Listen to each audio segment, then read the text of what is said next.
time. Assim,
Ողջույն եւ բարի գալուստ Fastex Meetup. Hello everyone and welcome to Fastex Meetup. We're really delighted to welcome you all for this event, and we would like to remind you that it's actually the third meeting, and the purpose of Fastex Meetup is to unite the web platform in Armenia and the web community in Armenia. And this time, as the location of our meeting, we have chosen Gyumri. Today we will have several speakers who are the leaders, top leaders of the field, and they can help you and support you with their knowledge and experience. We will have lots of topics to discuss, and we'll have discussion part, and don't worry, you'll have time to raise your questions. By the end of the event, we will have, of course, a very, very surprising game where the winner will get 50 FTN. And for this participation, you just need to register and after that get the ID code for this. And we would like to remind you that everything is just, whatever is going on here is being broadcasted live on Fastex Meetup online platform. And all those who haven't managed to join us in Gyumri, they have the opportunity to join us on the virtual platform. So it's high time to start, and Vahe Khachardar will be the first speaker. Please, let's just give the floor to him and go to Metaverse platform with him, where he will speak about the importance and the possibility of Metaverse. Hello, everyone. Hello, Gyumri.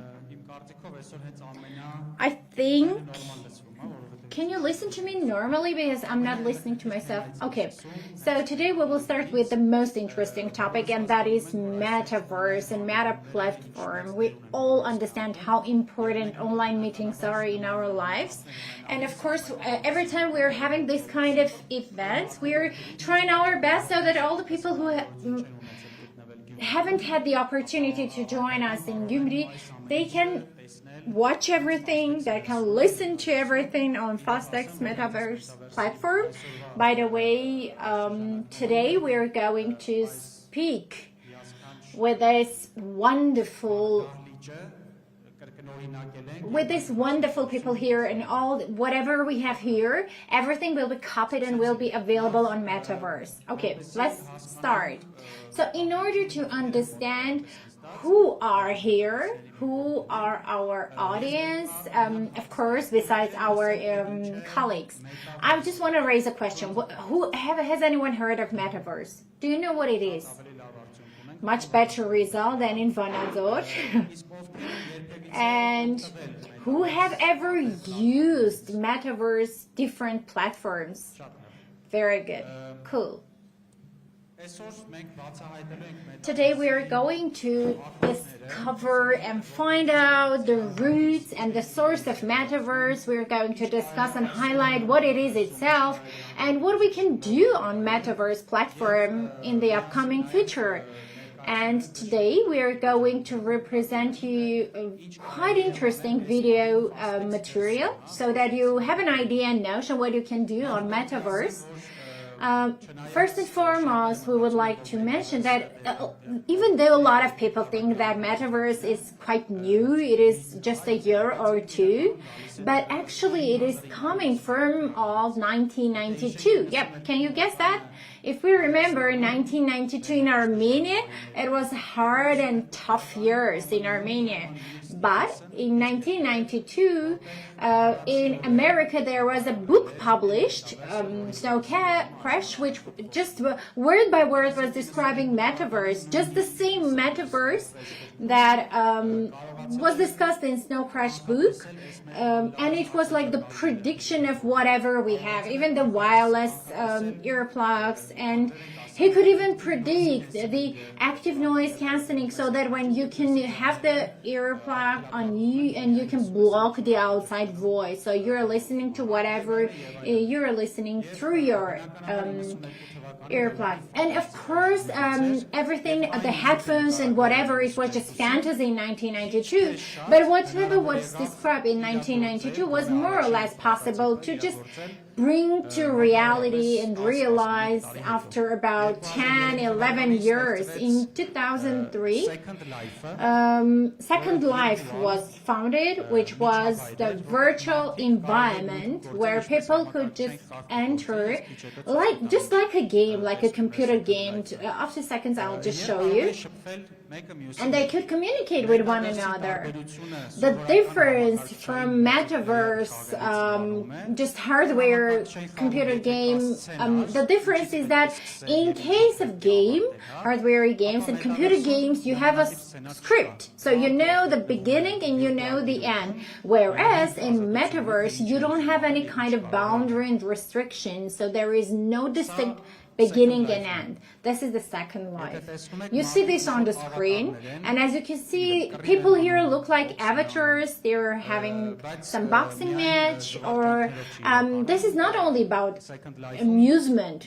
Second Life, through years, has created quite serious inner economy, and people here opened up a business. Can you imagine, you instead of going to one city or a country, you just create your avatar. It can look like you, or it doesn't even look like you, I don't know, whatever. You just name this avatar, and through this avatar you just go to different countries, and you can meet people from all over the world. You can do business, you can get introduced, and you can get acquainted. As you can see, the graphic was, if we say for 2003, it's quite good. But nowadays, of course, we are used to much more serious graphic design computer games. But in 2015, after about 10-12 years, it was time to create the most famous blockchain. By the way, this one, Decentraland, which you can see on the screen, is quite popular. Has anyone ever heard of digital land selling? Digital land sales, did you know? Have you ever bought digital land? Just one person. What have you done with that? Have you sold it? Decentraland is this digital land retailing and sales platform which created its own map. This is the map. Can you imagine every small pixel on this map, the blue color I mean on the screen, they depend on someone, and everyone can see that this map and the land on the map, which are usually like the smallest one is 15 to 15, so 245 squares. And actually, after buying this land, people can do different things. Some people can just have a banner and sell sales advertisements. Some people had some exhibitions, and some people created digital shops. Decentraland was interesting, especially in terms of the point that the money, the currency that people could do their trading, at some point 2 years ago it became $3. Can you imagine? And the currency which was called mana, one mana was $3 Can you guess that? What a high number of trading and what a powerful trading economy they had in Decentraland.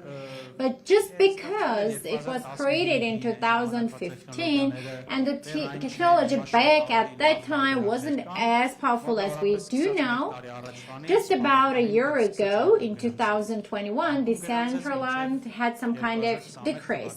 But up to the point of 2021, about 2 years ago, because the founder of Facebook, Mark Zuckerberg, just had an announcement and on the live speech announced that after this, Facebook is turning to Meta.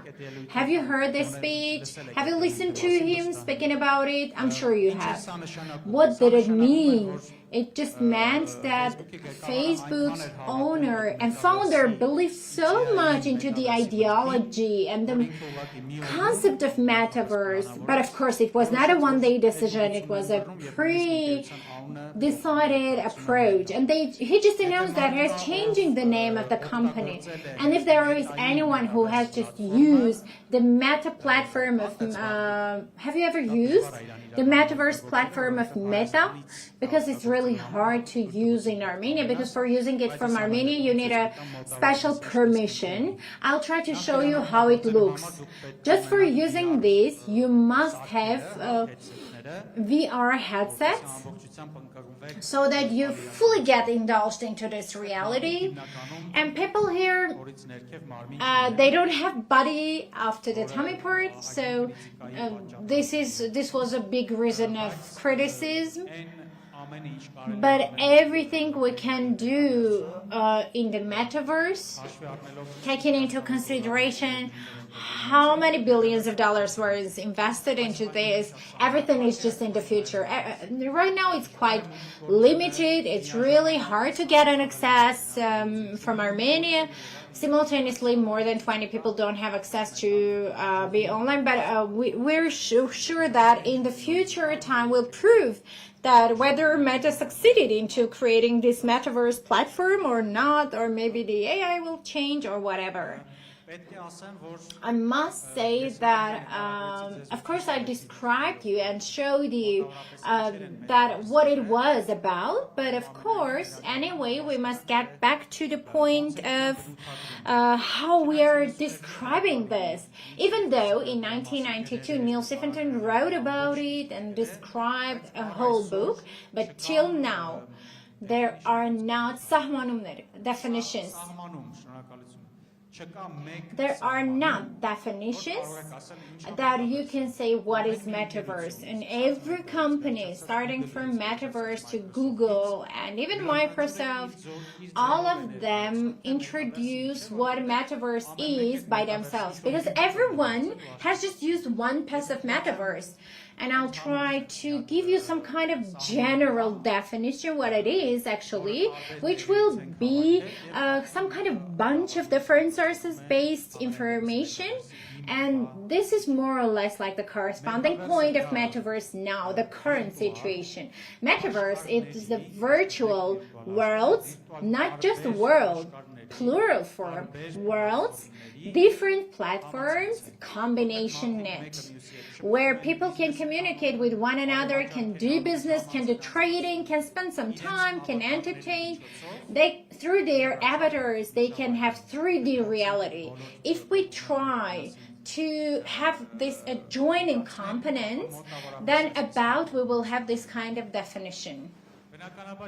Naturally, in 2021, October, after this Facebook announcement, of course, a big boom just started. Everyone started to get interested in what is metaverse. All the bloggers starting describing what is metaverse, even though they didn't have an idea what it was.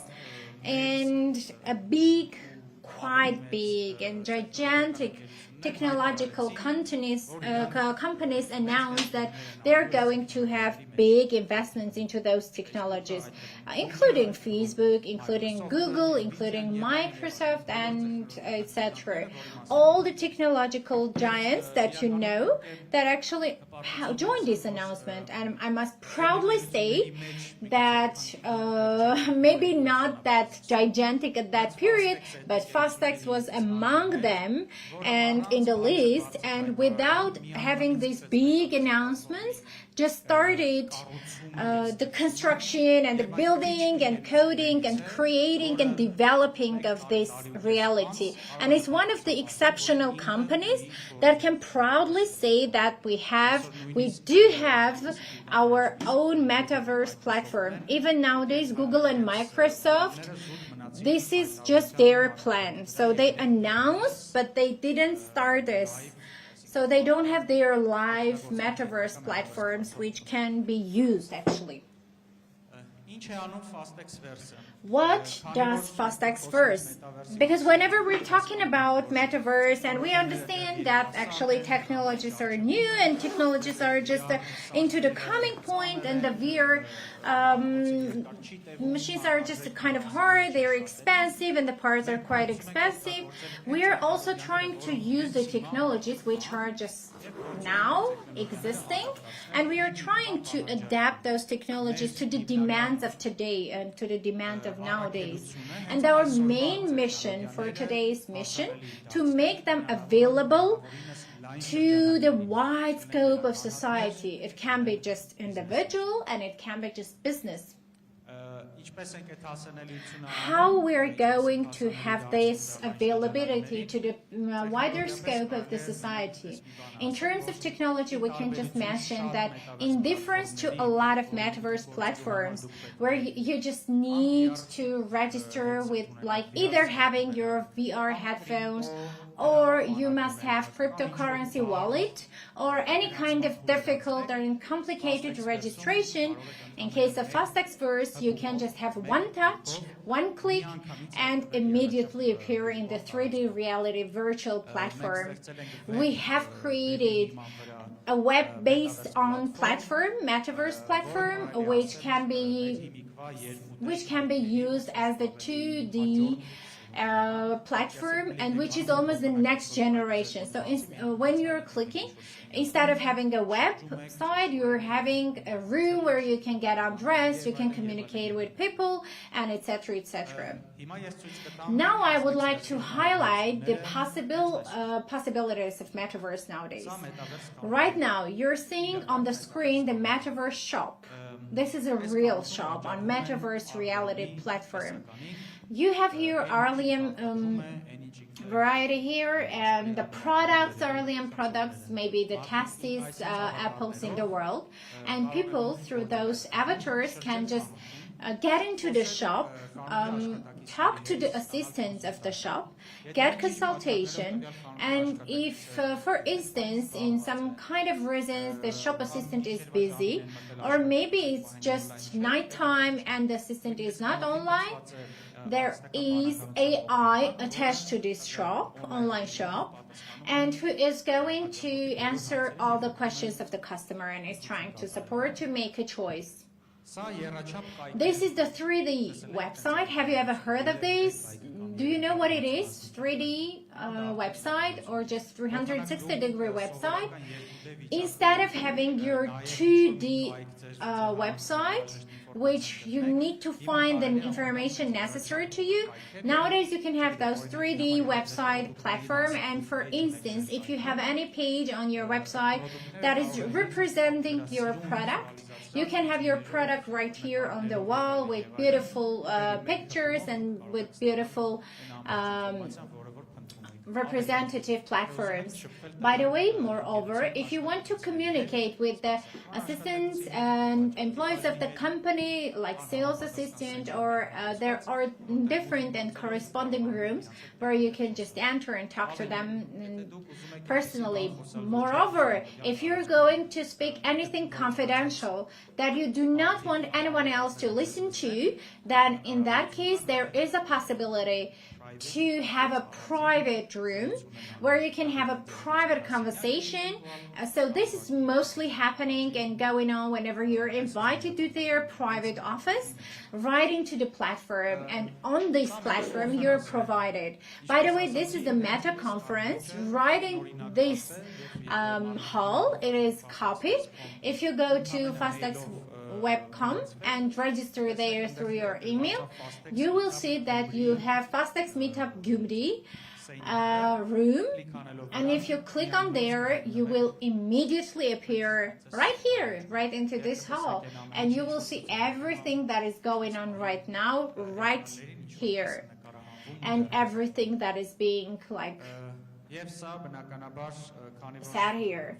And this is, of course, naturally because Fastex has participated in a lot of international expos. We had the decision that whatever we're introducing on those international expeditions, they do need to be available on the virtual platform, and it can be represented on the metaverse platform or anything else, but just whatever is going on, we are having it broadcasted here.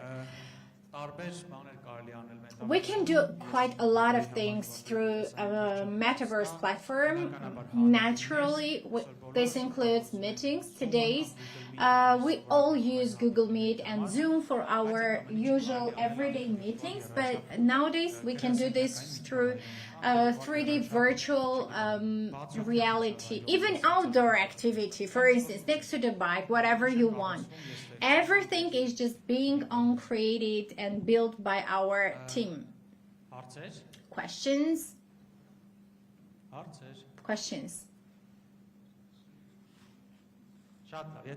Very good. If you have any kind of questions just later, we will have quite a lot of opportunities to communicate. And since today is Saturday and in the evening, almost in evening, not yet. And as far as I understand, today you're not going to watch Armenia-Wales game. Just an advice, if you're interested in metaverse technologies, or you have the interest and desire to have a compound vision what it is, then through your entertainment you can get it.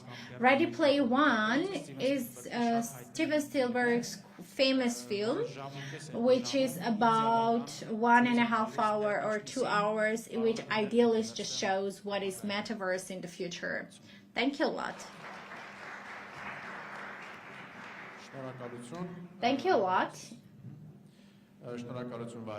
Thanks to Vahe Khachaturian. And now please let's give the floor to Pavel Aramian.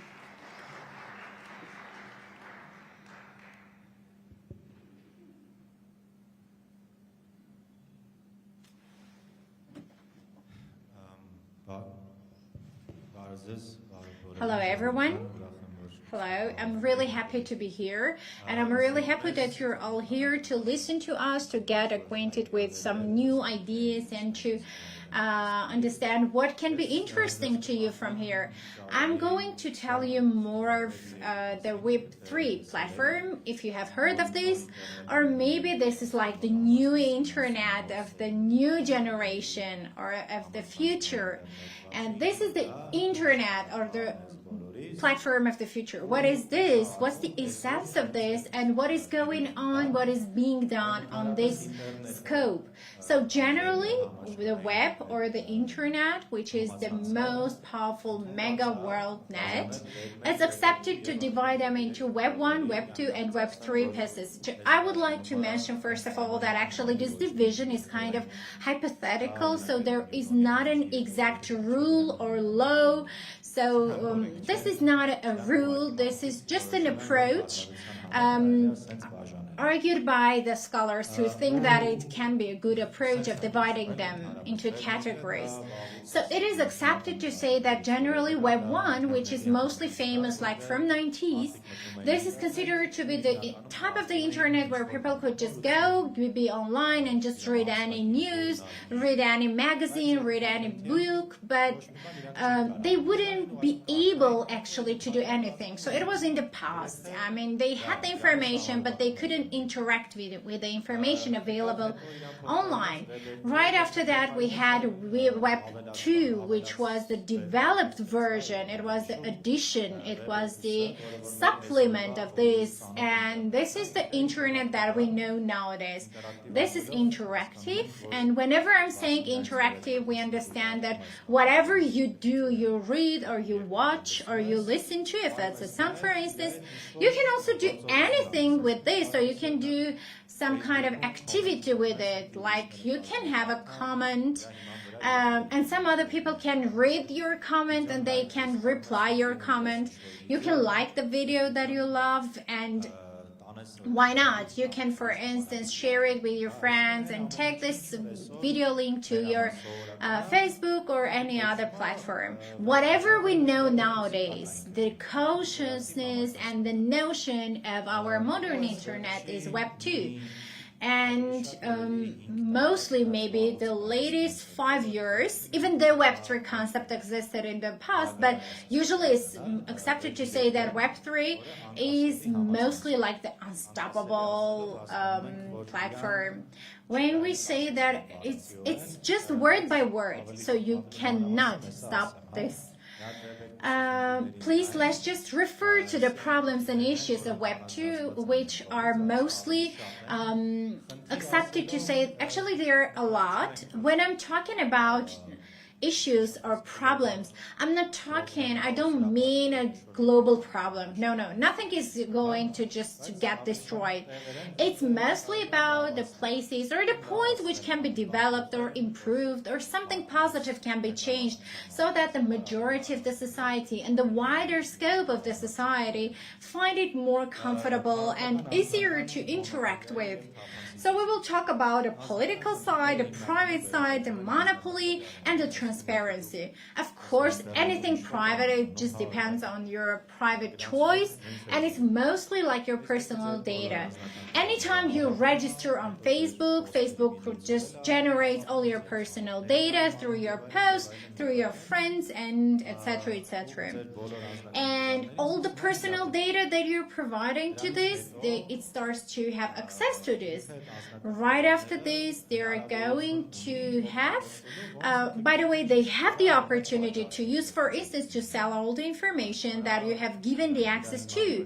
And based on this, Facebook can also send you some ads, whatever. Everything that is going on is being done without asking your personal access and your permission. So anytime you're generating this information, it can be used without your permission, because you have already given the permission, and through a click, which you haven't even noticed, you just tick it and go on. You give them your agreement, but you don't even realize that this is the permission of using your personal data. By the way, the same refers to all the platforms. It can be financial, it can be, I don't know, any type of platform, wherever you're asked to register with your personal data. Or maybe you're trying to register and you just need to fill in. Without that, it's impossible. So based on this, we have our Web 2 in a modern way, and almost all applications and all the services that are being done nowadays. When we're talking about transparency, this is the point that everything that you're going to use, for instance, you see something which is working, and which is working in this way, but how it is working and how it can work tomorrow, you actually have no idea. So the point I'm making is mostly that if there is any change required, mostly those types of changes are being carried out in the most proper way without having the permission of the user. So I'm talking mostly about the applications, but it's not the only point. The same refers to other platforms like YouTube. For instance, YouTube promises you something. If you send me viewer, then your videos will be watched more. But what is the mechanism of this and how this is going to be implemented? Mostly it just depends on their own desire. Today they want to do this, tomorrow they can do a totally different thing. Today you like this, tomorrow you don't like this or you dislike this. You can do nothing about it. So the platform is working in this way. And the same refers to the political problems, to the monopoly. Monopoly is mostly the point that the gigantic and huge businesses, they're in all fields. For instance, Facebook is just one of them.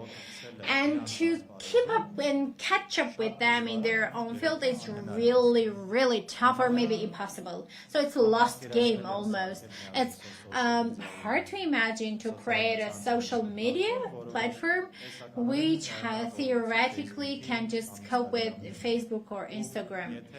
And even if you manage to do anything like that, if someone tries to do something and they do this, then this platform is being bought by the same platform, by Facebook or Instagram. So anyway, they keep on their monopoly. And this refers to all the fields, not just social websites. Just the social websites are a good example. What does Web3 tell us? What is this? Those are the main features of this: transparency, unchangeability, and unstoppability. So it says that if we have one environment where the applications which are being developed and everything that is going on there is transparent and unchangeable, then it will be Web3. When I'm saying it will be done, then we mean the application code.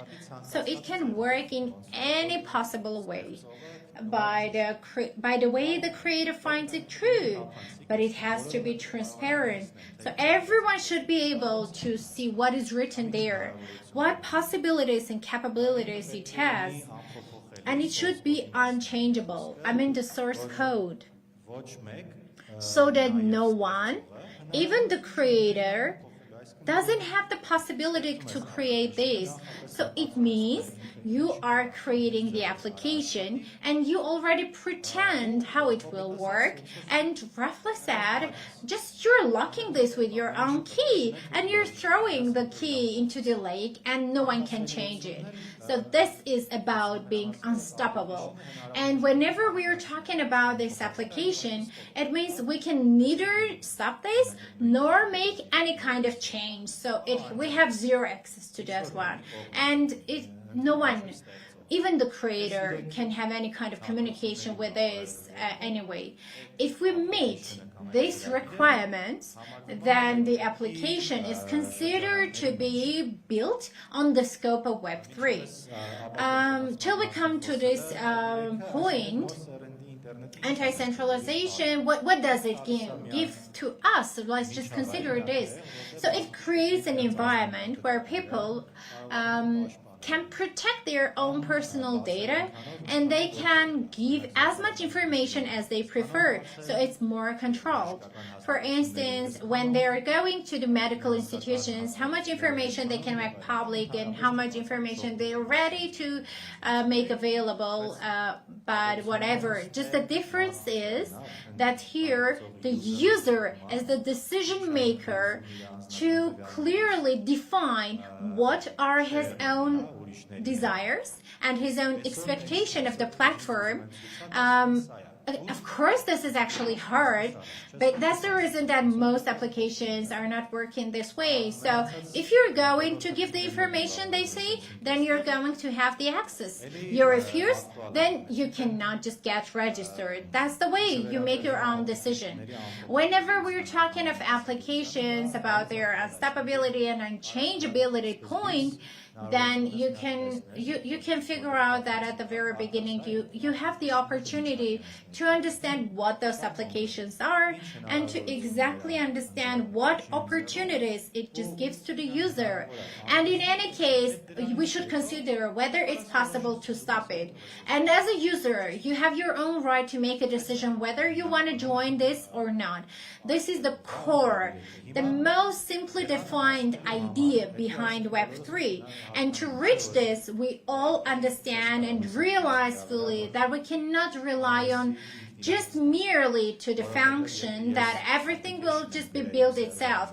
Since if I'm writing any kind of application on my server, if I'm the owner of the server, then it means supposedly I can do whatever I want, and my sentence of saying that people will just believe me, I'm not going to change, of course it's not a guarantee to the user. And in order to be able to create this kind of application in our society, in our reality, because since we don't have any other better solution now, what does it mean to have anti-centralized servers? So it means that if we are having anti-centralized environments where anyone can come, make something, and without changing this, because your creator is not the owner of the environment. You understand, yes, what I mean? If you don't get my idea, then you're just open to stop me and ask any question, whatever you want. This anti-centralized environment should be in a way that you shouldn't be able to do anything against this. And the best examples of this, I think, whoever is present, is torrent.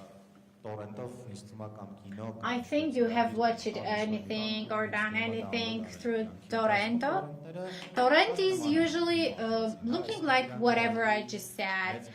They just have high number of computers which are connected to this, and if someone can upload this and the other one can download this.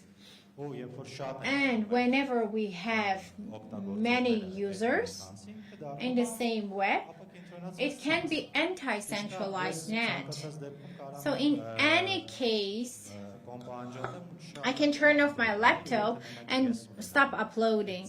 If only I have this, so it means that I don't have any accessibility.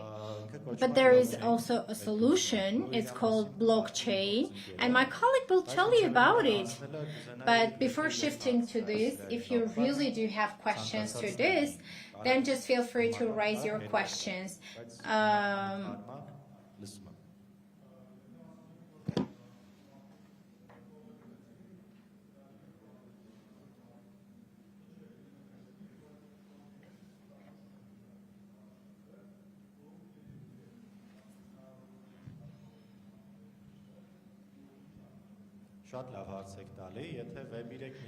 That's quite a good question that you're raising. No, there is no possibility. The only option, roughly said, is just reinserting the code and then closing the leg, just like.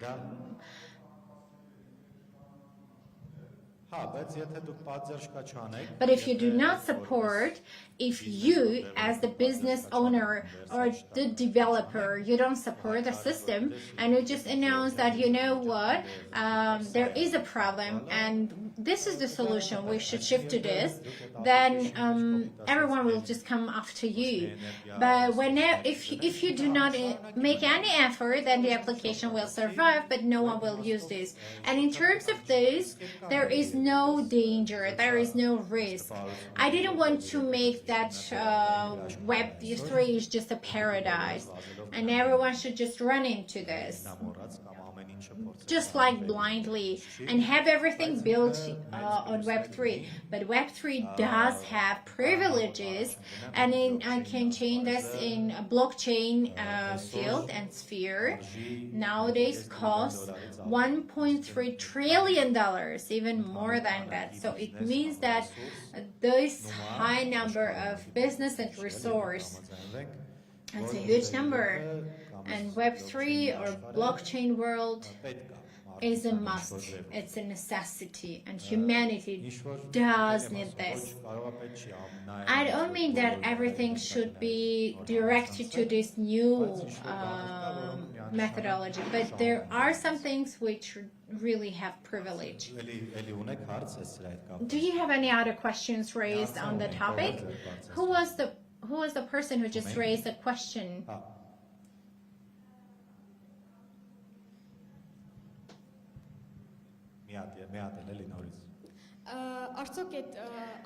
I would like to know whether this point of not being able to change stop and prevent the development. Since actually, as far as I understood, you mean that when you make the application, you cannot improve it. Is it your point? No, you can improve this. I just meant the source code. So it means you can build on some new points on this. But the ideology is that the main part cannot be changed. Is it clear to you or not? So the short answer is no. The development will just take place. Just you will have a different way, not the way we're used to. Something totally different. Any other questions? If not, then my colleague will come and talk about blockchain, and I think at that point maybe you'll have a wider notion. Thank you, Pavel. Now we would like to give the floor to our third speaker, Karen Terjanyan, who will talk about a revolutionary blockchain of ours. Hello, everyone. It's a nice pleasure to me to be here. I'm going to speak about blockchain.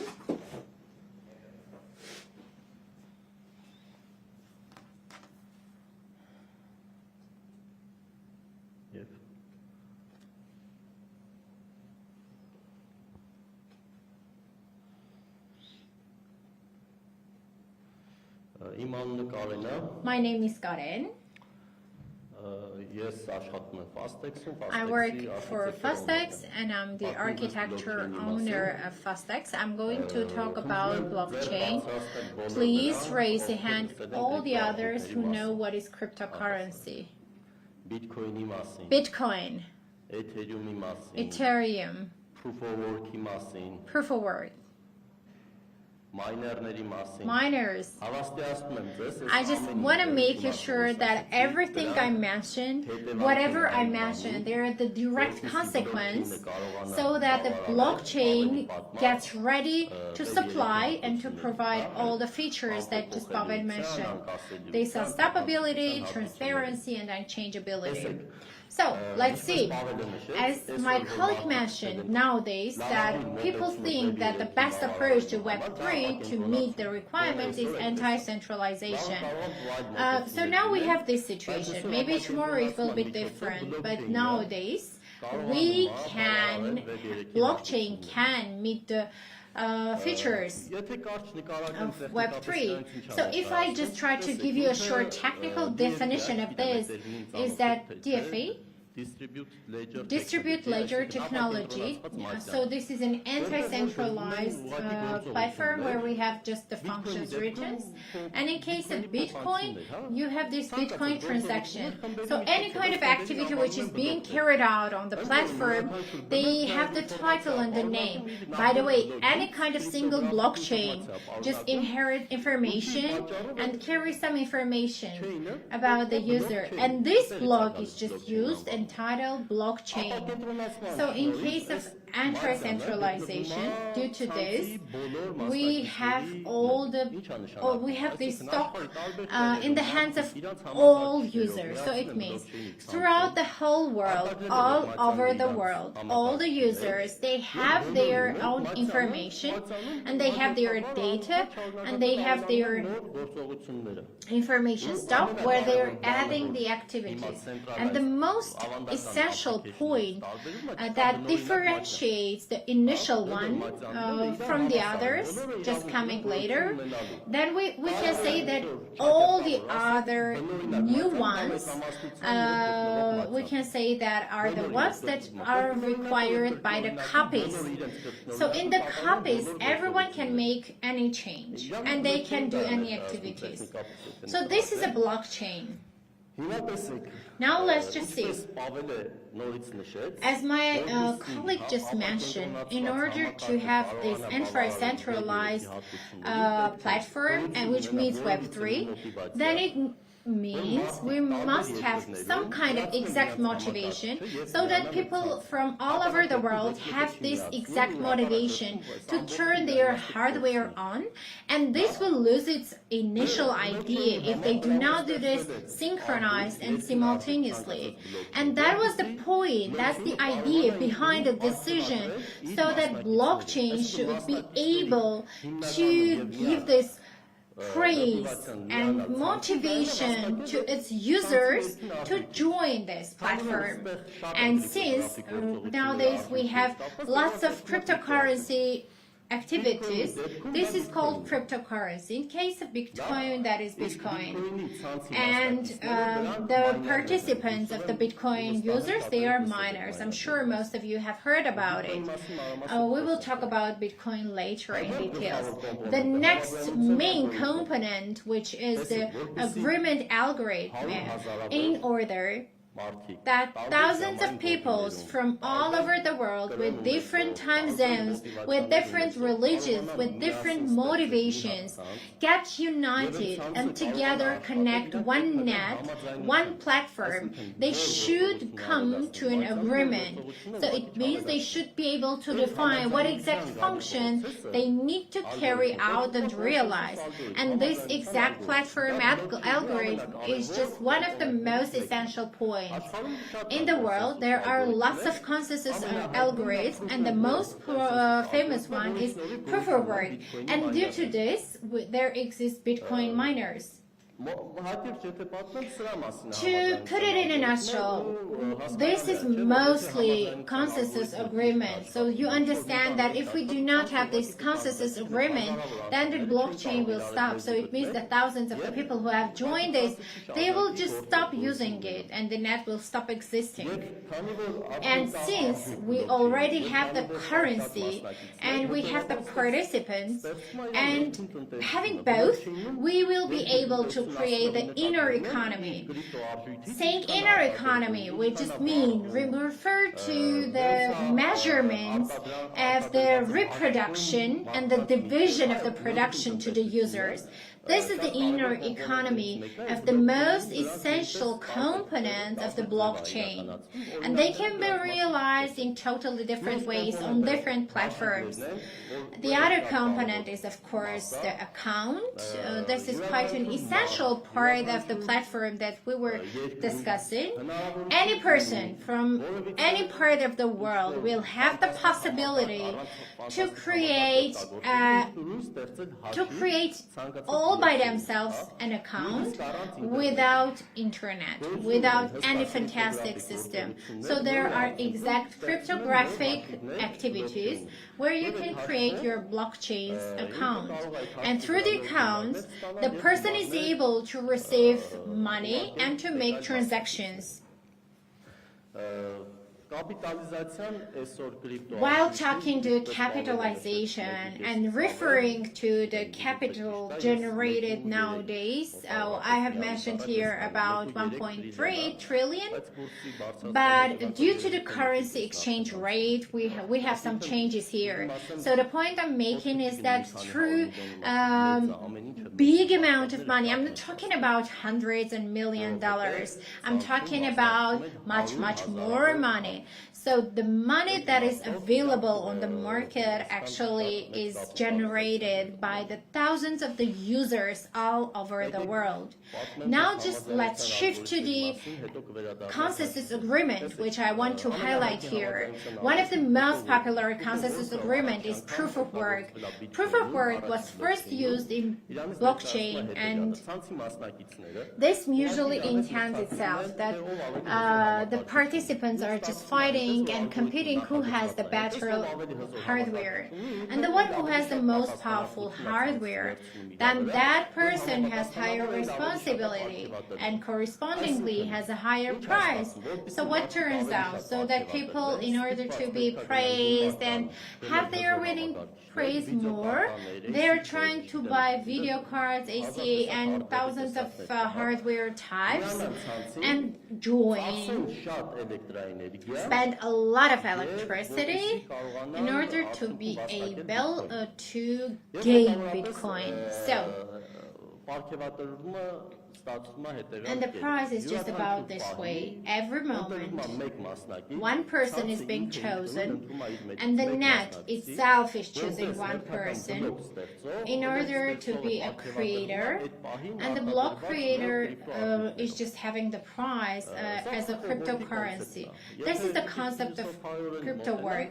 The psychological side of this is that here, the ones who gain more are the ones who have more powerful hardware and cheaper electricity source. The next point is proof of stake, and proof of stake says instead of going to have hardware and burn them and then you'll get your prize, then no, here you just have a different approach. Proof of stake says buy from cryptocurrencies. Let's buy Ethereum, freeze this, and the more money you freeze, the more currency you freeze, then you're gaining a lot more. And nowadays, this is mostly the most common and widespread consensus agreement algorithm. The next one, I wouldn't like to talk because proof of stake and activity is not anti-centralized. The third one, proof of authority, which is a total new concept created by Fastex. This is new.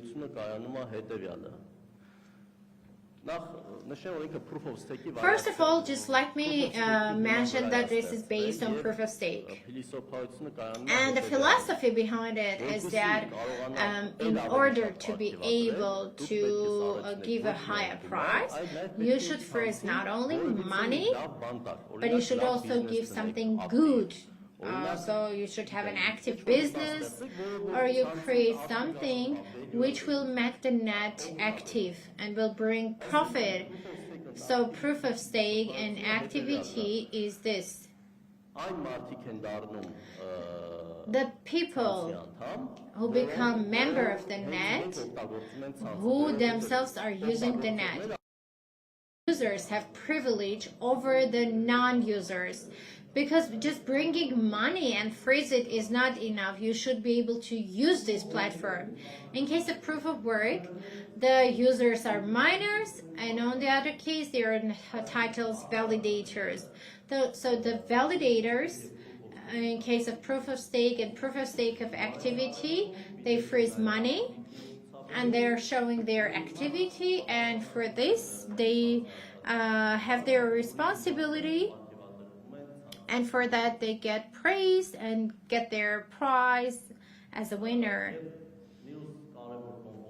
And the next important component, which I just mentioned, the accounts of cryptocurrency, is that they are two types, self-custody and custodial. And they are very important concepts, and everyone should realize the difference. Self-custody wallets are the ones which are under the scope of the user's power. There is not a third side which has any opportunity to just block you or withdraw any money from your account and you haven't given your agreement. And one of those wallets may be these three types. Hardware wallet. This is kind of like a memory stick. You just stick it on to the laptop and hardware, and it just allowed to carry out some activities by your name.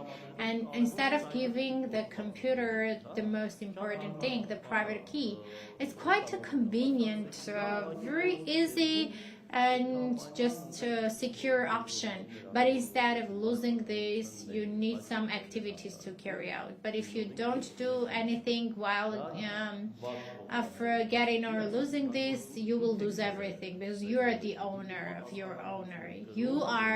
You should have this responsibility for losing this. Armin is happy because we had an disagreement with Armin, who is just here and is smiling to me. So I mean that even the creator of the net, there is no owner. The one who has designed this, who has carried this out, no one has the right to carry this out if you have lost a key. I know for one hand this is bad, but on the other hand it's good because you control it. I hope you have heard about MetaMask. It's the most famous software wallet where you can have the private key and you can have your key and all the functions are being carried out, and the private key is not given anywhere outside. So if you're using the laptop, then out of the laptop. Then the third option, that is paper. So you can write it on the paper and just keep it somewhere. And you keep it somewhere far from the fire, so somewhere where you cannot lose that. And in this case, usually, the wallets where you have minimal function, they're usually capped by a paper, because every time it's just it's not that convenient, but of course it can be practical in case you don't have a lot of activities. Custodial, what it means, those are the famous exchanges. Do you have any accounts in exchanges? It's good that you have. It means it will be easy for you to do some functions. But the owner of your wallet is not the user, because the exchange can block you anytime. New points, new documents. This is a matter of approach, depending on the problem. Some people prefer custody, some people some kind of have, let's say, so you can go to the court and you can start a new custodial court for that you have lost anything or something, your rights have been just broken. And anytime you have this account, you seem to be the owner, but you are not the real owner. That's about the cryptocurrencies. On the blockchain, the account is mostly self-custody. So it means this is under your own control. There is no custody blockchain account. At least now it's not famous.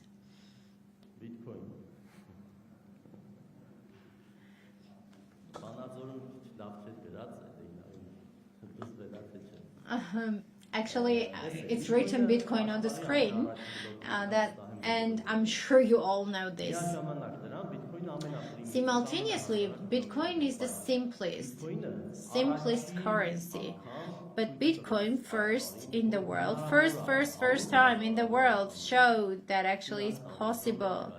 That from all over the world, from China, from Turkey, from US, from everywhere, to get connected to one network, to one net, and do something together. And that's the power of Bitcoin.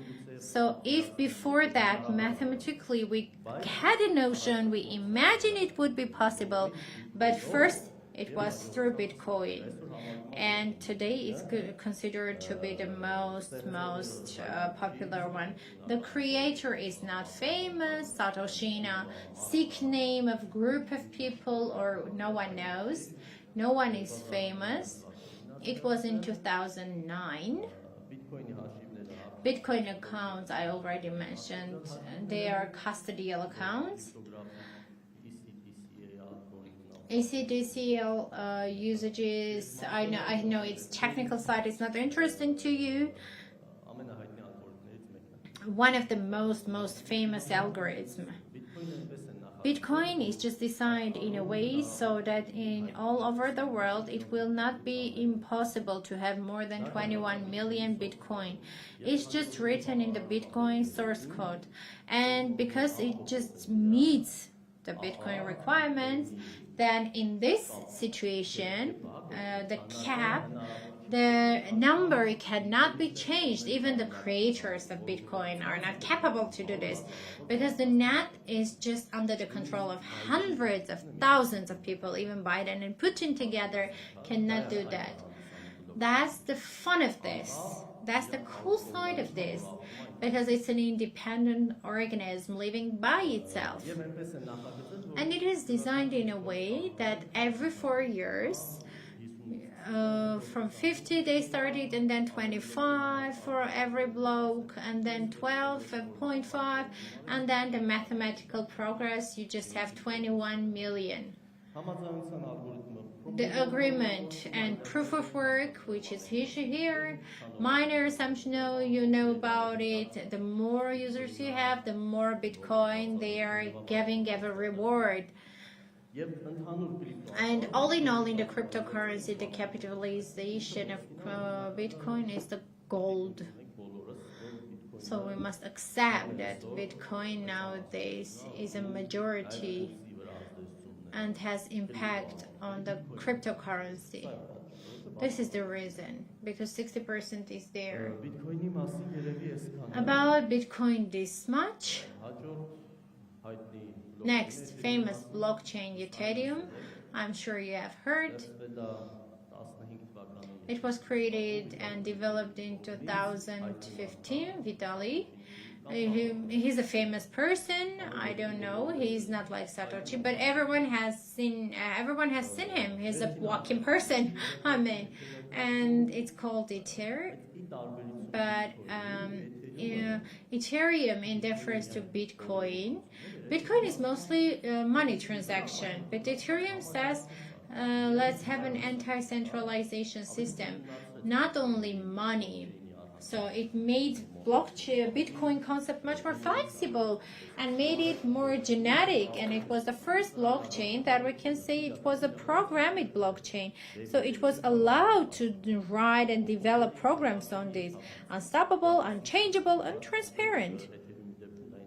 Now, exactly in terms of Ethereum, what it means, the accounts are self-custody, the same can be used, and the economy here is much more interesting.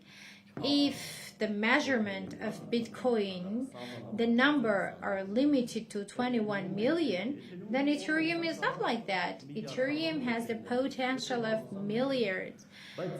But the economy is in a way that it's really genius. From one point it's being burnt, and from the other point it's being developed. And now they have come to the point that the burnt and the developed Bitcoin, they're equal. So it's neither rising nor getting down. So it's quite many years that it has stayed on the stable level. So what it means, from one hand, the users are using Ethereum, they are burning Ethereum, but on the other hand, they are validating and they're printing new Ethereum, and the number isn't getting changed. So it means that in the market, it has steady value, and in just 18%. So you can see that 18% of 1.3 trillion, how big money can be, that many countries don't have that much money. The measurements are really gigantic. They're too big. And now Bahamut. What is Bahamut? This is the first blockchain which has the proof of stake of activity by Fastex, designed by us and designed by the consensus algorithm. The inner value is FTN, but anyway, Bahamut is just cloned through Ethereum blockchain. Just the consensus of proof of stake is replaced by proof of stake productivity algorithm.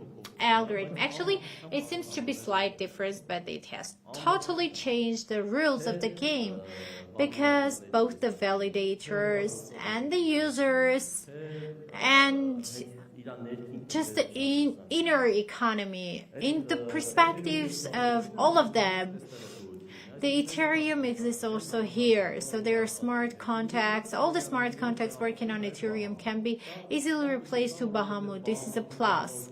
because Bahamut, to develop new programs on Bahamut, you don't need a new language to study. The existing language, Viper or Soliditium, can work also on Bahamut. In that terms, it's a privilege. And the economy, it looks like Ethereum in a way that the limitation, we have said 1 billion, but it's not an exact number and it's not the limited number. It's just designed in a way that the $1 billion NFT number will just get high number. So in a way, in the upcoming 50-60 years, this number will not just exist. In the Bahamut source code, everyone can read and everyone can see that it's like this. And even we, if we want, we cannot change it, because Bahamut is a blockchain and meets Web3 philosophy.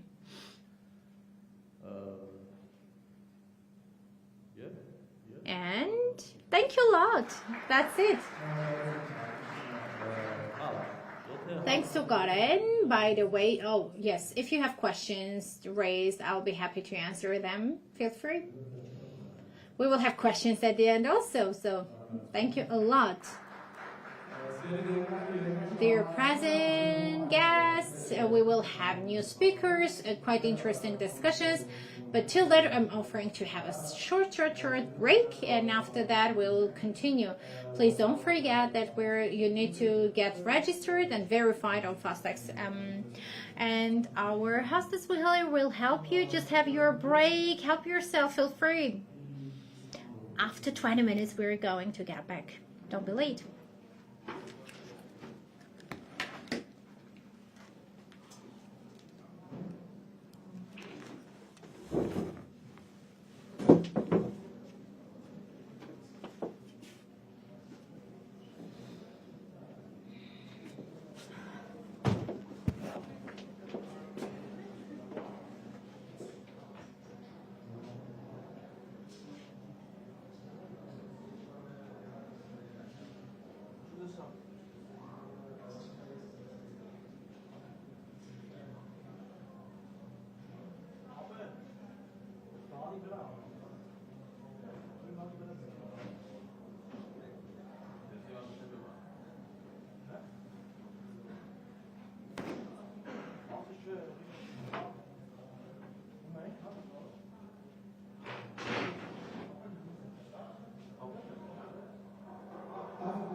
Պոստը էսի տուն։ Հա, բայց անջտեմ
Hey, Dominic.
We're back from our break, and now this is time to give the floor to Armen Bagdasaryan, who is going to introduce the Fastex exchange platform and the trading opportunities on Web3.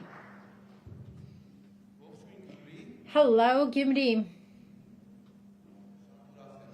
I'm really happy to see you everyone here.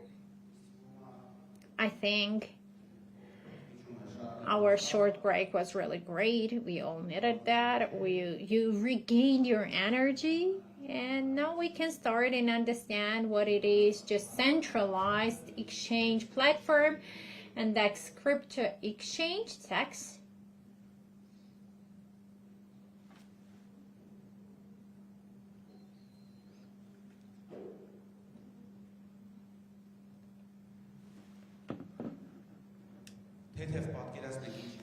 Just a general notion what we're going to discuss today. We will talk about centralized exchange platform, the privileges of having trade.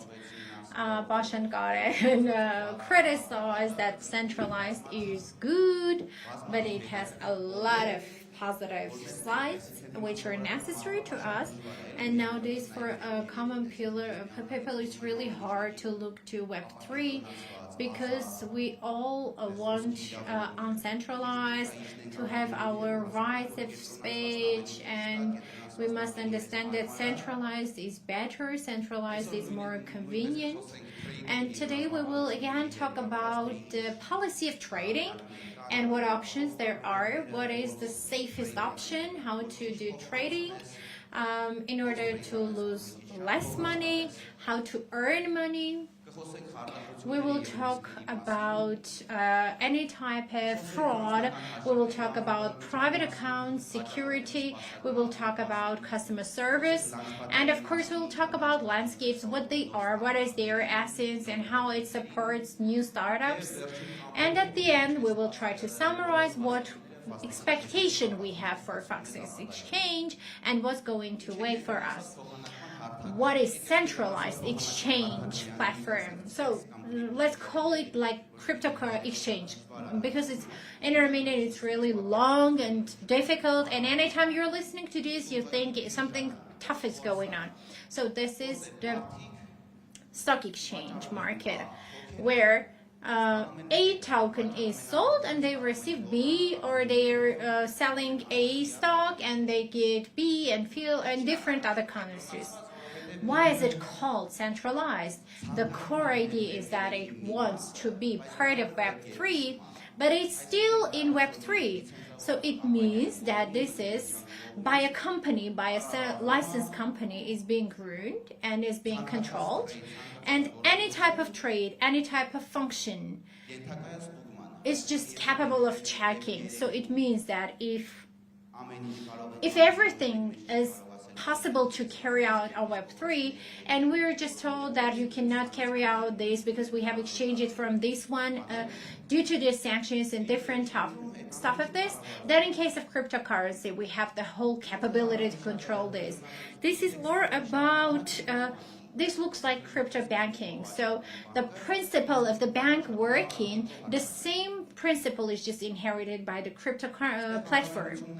Here, the privileges of the centralized platform is that the first one, number one privilege, that is high liquidity. So we have high liquidity. What it means, if you have A token and you want to sell B token, you don't need to wait for anyone so that someone sells this B token and then you're capable of buying that one. The platform gives you the opportunity and you have the privilege to do everything quickly. So in this platform, we have high number of Bitcoin, high number of Ethereum, Shiba coin, and different other types of coins. So which means that whenever you express your desire to sell or just buy immediately, instantly, you can do that instantly. And whenever we're talking about a convenient interface, that if you have been using DEXs, then you know that their interface is just tough and hard to accept and to just comprehend, because you need confirmations, you need signature. This is a tough process. So we're offering on this exchange platform a more convenient interface like banking system, like social system platform. So this is quite simple, easy to understand. Whenever we're talking about the security tools, whenever we have these exchange platforms of the tax, and we have the security platform, we're following so that we're guiding so that your accounts are safe. You're not losing any money. You're not adding any money if you haven't expressed your desire. Steady trading environment is being created, which enables to do everything just quickly, simply, and in a lot of cases, the customer service, in case of taxes, you don't know what is the company, who is the person, the individual who has created. So it's hard for you to find that person and just to say, I've got this problem on your platform, and whenever I'm just having this activity on the platform, I have got this difficulty.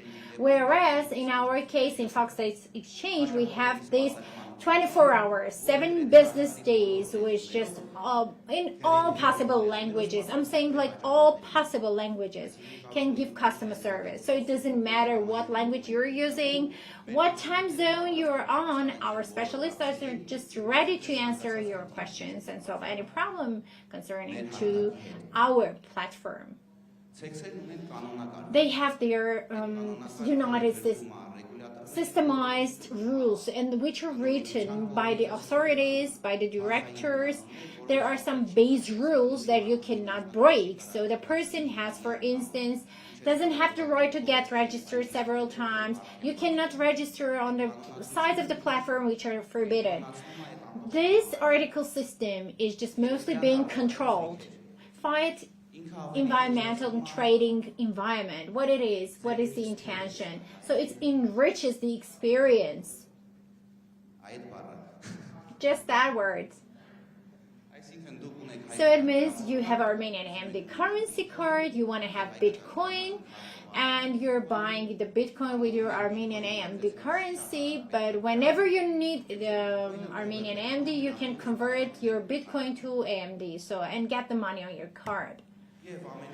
And the last one, the taxes provide market information. So you don't need to go to different websites, generate that information. You can just go to the website, to this website, and see everything that is going on the market and the expectations that we have.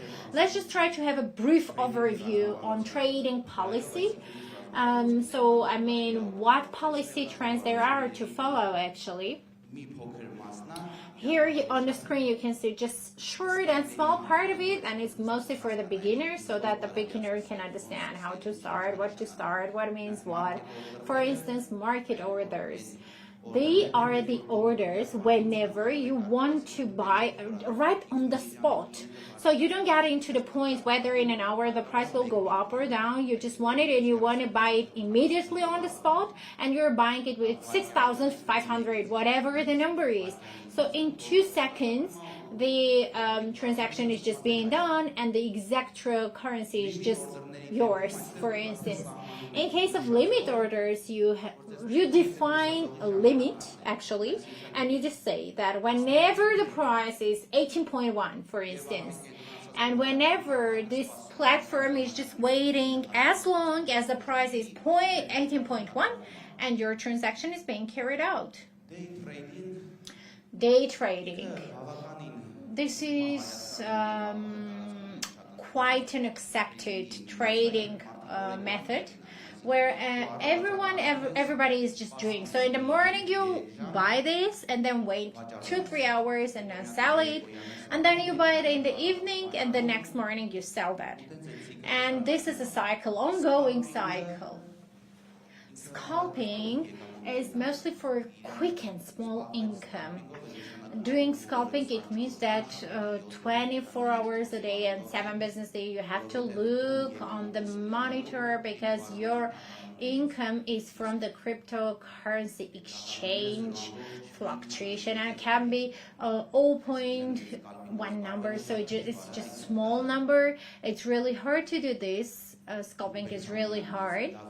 You must have really compound knowledge to manage right on time to buy and right on time to sell. So you should not only look at the screen, but you should also know what is going on the market, who wrote on Twitter, whatever, to be sure that actually if you bought it with all point, blah, blah, blah, then whether it will bring you income or not.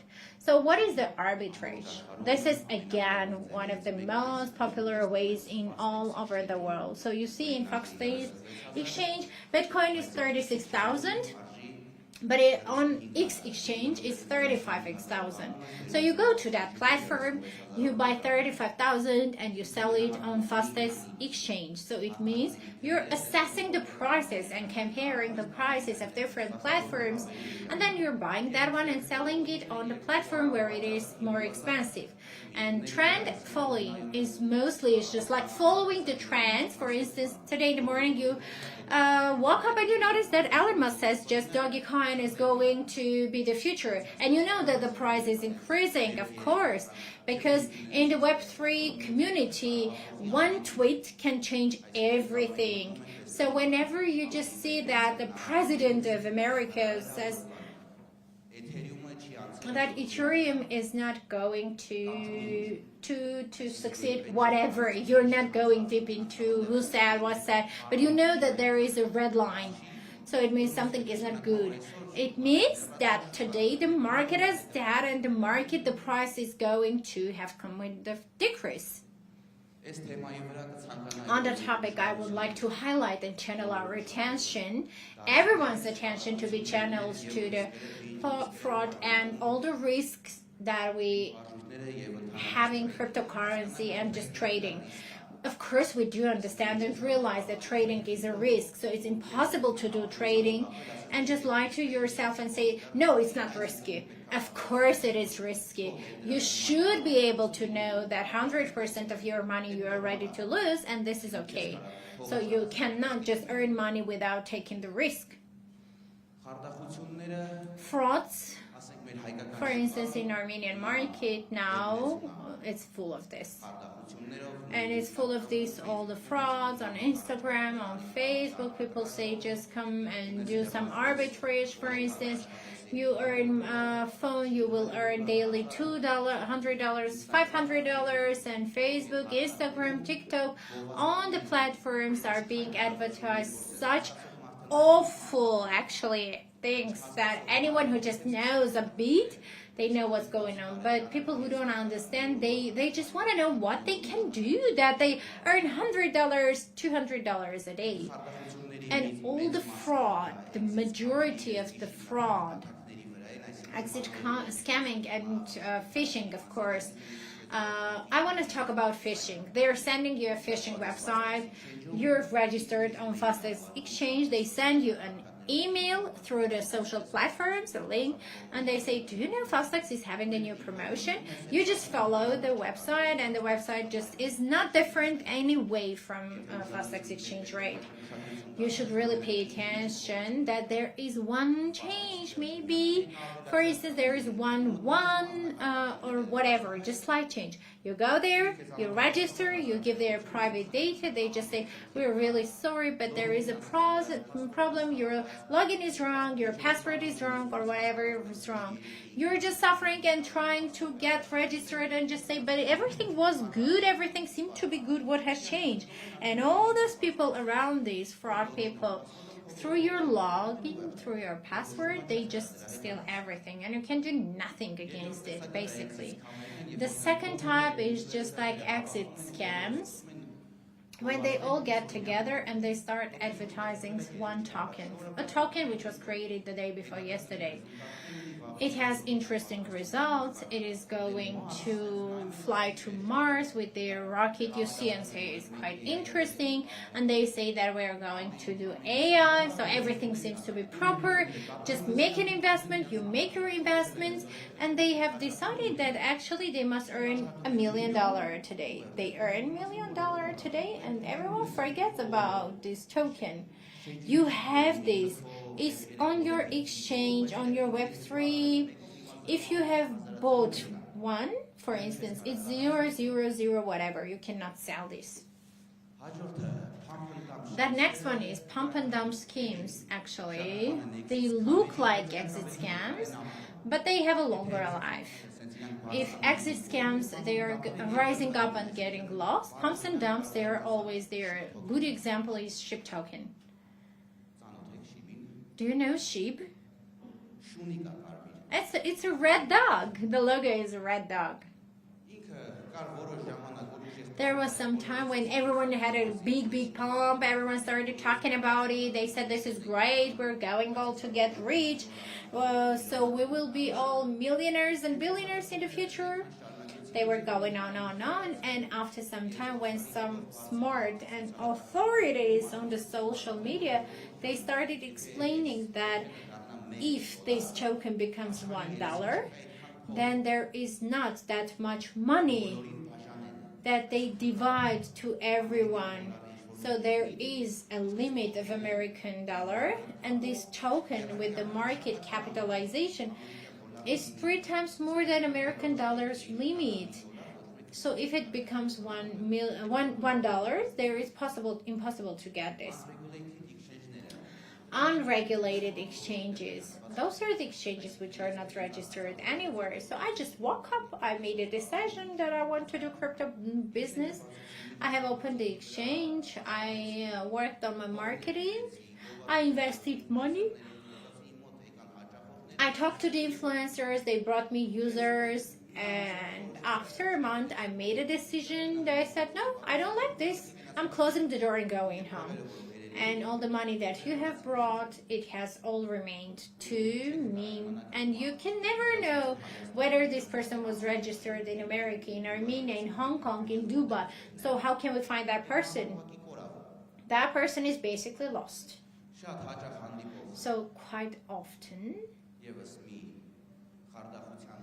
one more fraud, when your identity is stolen. So your phone number is stolen, your passport is stolen.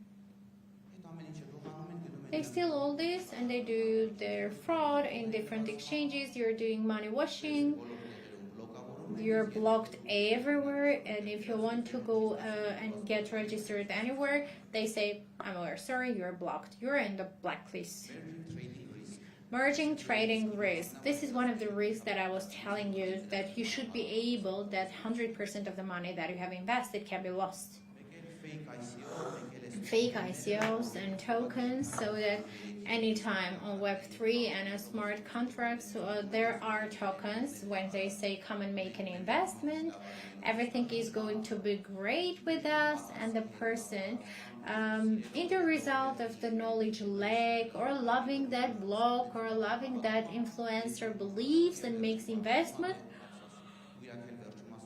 they just find out it was in vain, and they all at the end say, you should all know that trading is a risk itself. Now we are coming to the personal account security. What it means, what is security? When Garen mentioned, if you write down on the paper and you lose it, and your millions are lost, in case of tax, this is not going to work, because tax has the responsibility to keep your money as long as it is to us. But for doing all this, they just say, please follow all the following rules. 2FA. What is a Google 2FA? I think you all know that every time when you enter, you have a code. You must write the code, and then you get registered. This is both online and offline. So it doesn't matter you have internet or not, then this code is just getting refreshed every 30 seconds. This is quite easy. It's not difficult itself. This just makes the process of the person who is carrying out any action, who wants to steal anything from you.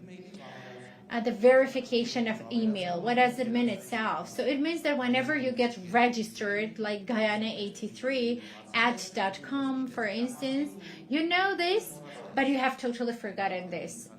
So this has been deactivated. It's not working anymore, and anytime you want to register this one and you want to validate that one, you don't have any access to the website. So you're making this process much harder to yourself. what is the regular refreshment of the password? So it means that, for instance, I have my name in my password, so it means it's the easiest password in the world. Password should be refreshed from time to time, and it's preferable so that your Instagram, Facebook, and Fastex Exchange password is not the same. So if the person supposedly has access to one password, then it pretends itself that there is high risk, high possibility that the person will have access to your other passwords as well, because the platform passwords usually have the same access in most cases. And based on our experience, lots of people have lost their income because their Instagram account was broken, and through that, actually, it has been possible to have the password to their access. So what it means, called wallet, actually. This is part of the security which was well discussed and mentioned by my colleagues. To be attentive to different phishings. If you have got an email from Fastex and it says like, congratulations, you have received quite a big amount of money, then there is 99% percentage that actually it's a fraud. You can know about it, you can get aware of this. So if you're receiving any email, then you should clarify distinctly whether this is a phishing email or not. Following the activation, security activation, that's quite interesting written on the screen. What it means, it just pretends that whenever you're turning on your website and you have received your SMS or your email, if you have the application, and someone just comes and says, I have seen something new, is this you or not? If this is your identity, please clarify. If not, then let's figure out who has entered and let's block it. So what does it mean? But in English, it's whitelist. So on the exchange, if you have been using, if you're a user of Exchange, I just saw that you're all getting registered on Fastex Exchange.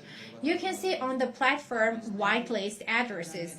What are they? They are the addresses actually that you are providing us, and you're providing this to our security system, and the security system recognizes this as your coding address of your own security. So mutually we are verifying this together and identifying it as your address. Customer service, this is quite an essential topic. Having this decentralized platform, actually they don't have. Why we are saying that? Because if you have any problem, you cannot find the person who has created that platform, and you will lose your password. You will deal with problems with your phone number. You will have some deals because maybe you have just changed your password and your passport details have been changed. You're not going to solve this problem all by yourself. And anytime you face a difficulty, you face a task, you have a problem of transaction, that the money has been transferred from your account, but the receiver has not received it yet.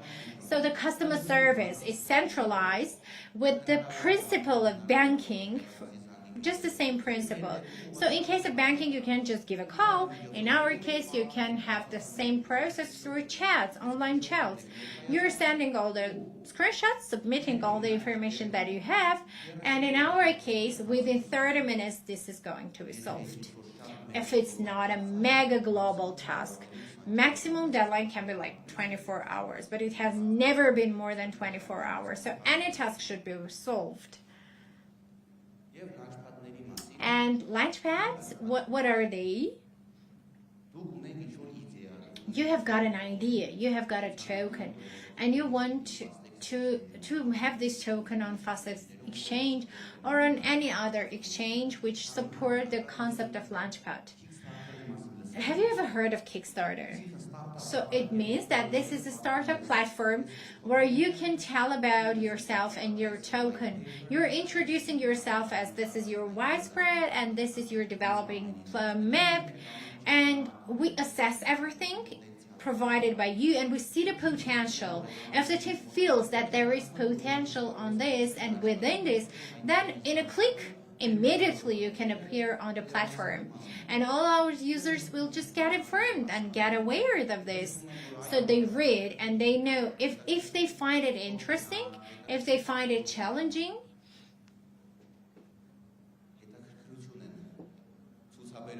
they also express their own interest in the terms of investment. So this is mostly like a startup fundraising platform. So now the most essential part, what is waiting for us in 2024?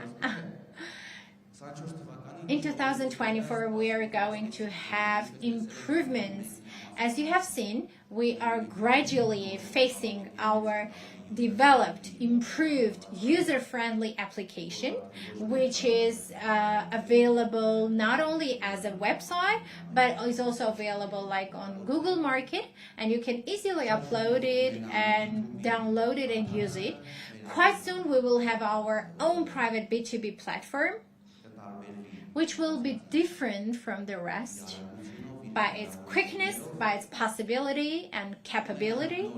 We will have new payment methodology, which will make our customers' activities much easier, and the adding to the exchange, and also from the card to the exchange, and a lot of various news. Thank you a lot. I think it was quite interesting.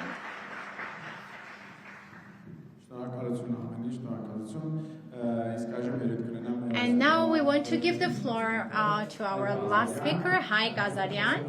Haik is going to speak the first NFT platform and holds in the world, and NFT holds role and influence on our life. Hello everyone. My name is Haik. I am NFT platform coordinator and NFT Armenia educational system coordinator. First of all, I want to know who knows anything about NFT. Who has that NFT is just an expansive picture. Okay. So while talking about NFT, actually the first thing that a lot of people just know is that NFT is just an expensive picture, which are ununderstandably, no one knows why, how, because the pictures are not just some kind of specific, but they're being sold with like mega amount of money. Or there are some notions that the people who are doing NFT, they are billionaires. People who are doing NFT, they must be painters, and it's not true. Actually, this everything is just small notion, and it's wrong conception. And today we're going to understand actually what is NFT. In fact, NFT is an original product in the digital world. What does it mean? If we, for instance, going to Adidas shop and we see boots there, then we pretend, like we suppose this is original because it is on the shelf, and both the shop is original, and it's impossible that they sell a wrong product on us. Because if we go to Halkasiashka shop and we see the same type of Adidas shoes, of course we are having the question whether this is original or not, but in both cases we are not 100% sure that all of them are actually original, because in no physical product we don't know that where this product is coming, how it has appeared on the bookshelf. We don't know the creation of the product's origin, what material was used. If someone has written 100% cotton, how can we be sure? Here, our hope is mostly centralized system. It can be a monitoring company, audit company, some state institutions. But anyway, at the same time, we ourselves, we cannot be sure of that. This is on the physical world. On the digital world, everything is much more difficult. Because if you search something on Google, most probably you will have the results, for instance, 15 the same picture on different websites. In such cases, it's quite difficult to understand which one was the original picture. So which is the picture which is the first on the website, on the platform, because it could be created by a painter and someone could steal it and upload it and download it, and the real creator is this person. So the original side of this digital world is much more difficult than, of course, in the physical world. And NFTs have come here to solve this problem. So we're not speaking like who is the creator of this. We're generally speaking that in the digital world we have possibility to understand whether something is original or not. NFTs work on blockchains, so it means on the blockchains which were mentioned by Garen and all the Web3 that mentioned. You remember, yes, Web3. It was this unstoppable one. It was the unstoppable platform where to change something is totally impossible. Blockchain is a technology that we're getting to this point. So, in fact, a public blockchain is a base where every change which is happening is unchangeable, available to everyone,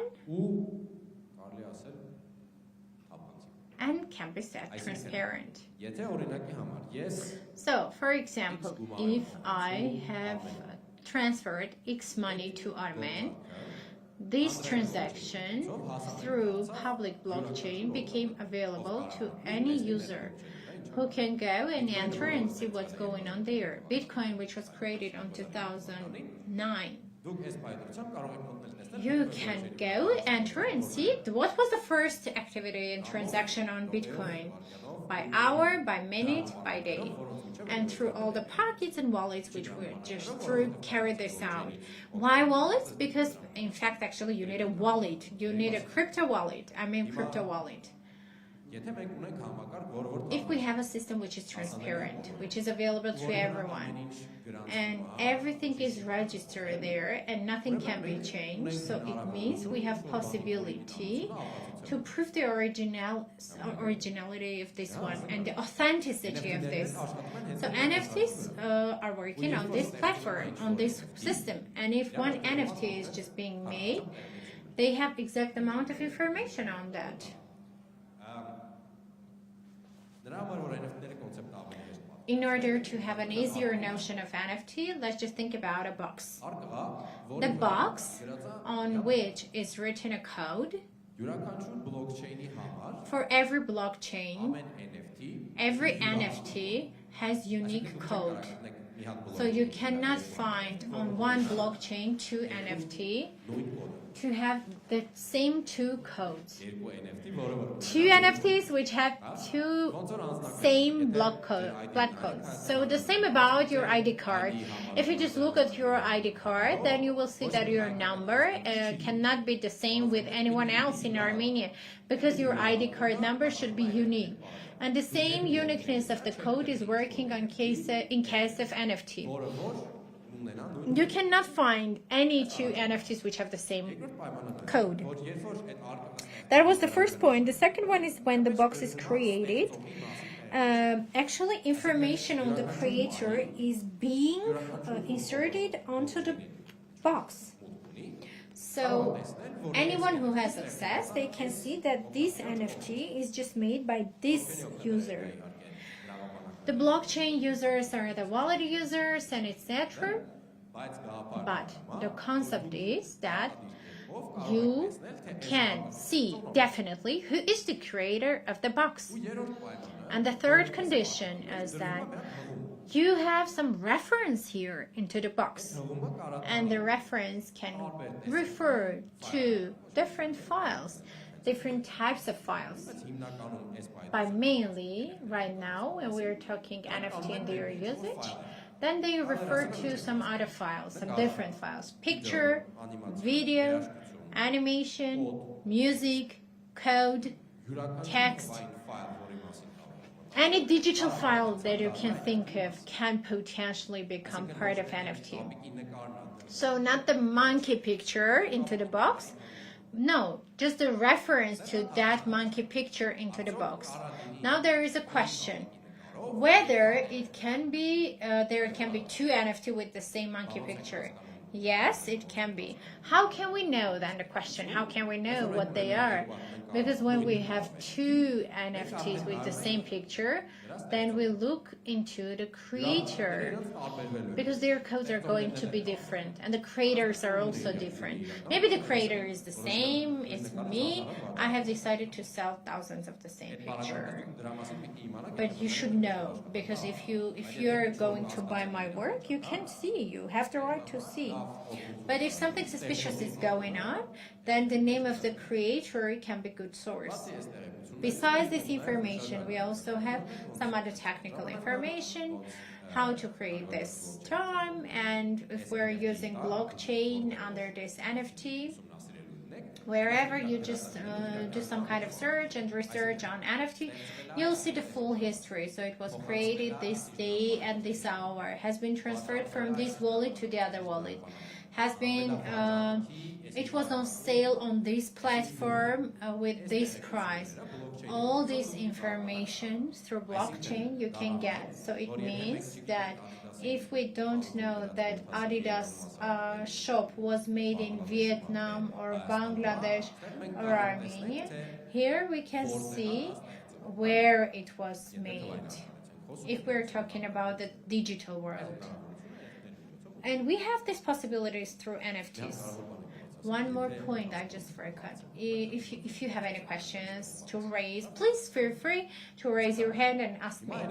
Now, the use of NFT. In 2021, when we started using this NFT and it was a big boom, a lot of people knew about it from the monkeys. But there were people who were using on their social media as avatars, as some kind of status symbol. But in reality, it was just a limited, restrictive, actually, usage. And one of the options, it was art. For example, if I'm an artist who must go to some gallery to hang their pictures, must paint on different websites where people can just potentially go and do some shopping, or they can try to sell it by their friends and acquaintances. Instead of that, those pieces of art actually turn into NFT, upload on the platform, which are intended for this type of sales, this type of trading, when I'm talking about NFT. And a lot of things will be sold in this way, and a lot of things will get just easier. And besides, you with your picture, you are giving the value that this is original. If someone has also made this kind of same picture and has created the same NFT, then here you have more possibilities of proving who is the creator. Tickets. Now this cannot be that trendy now. I'm sorry, there is a question.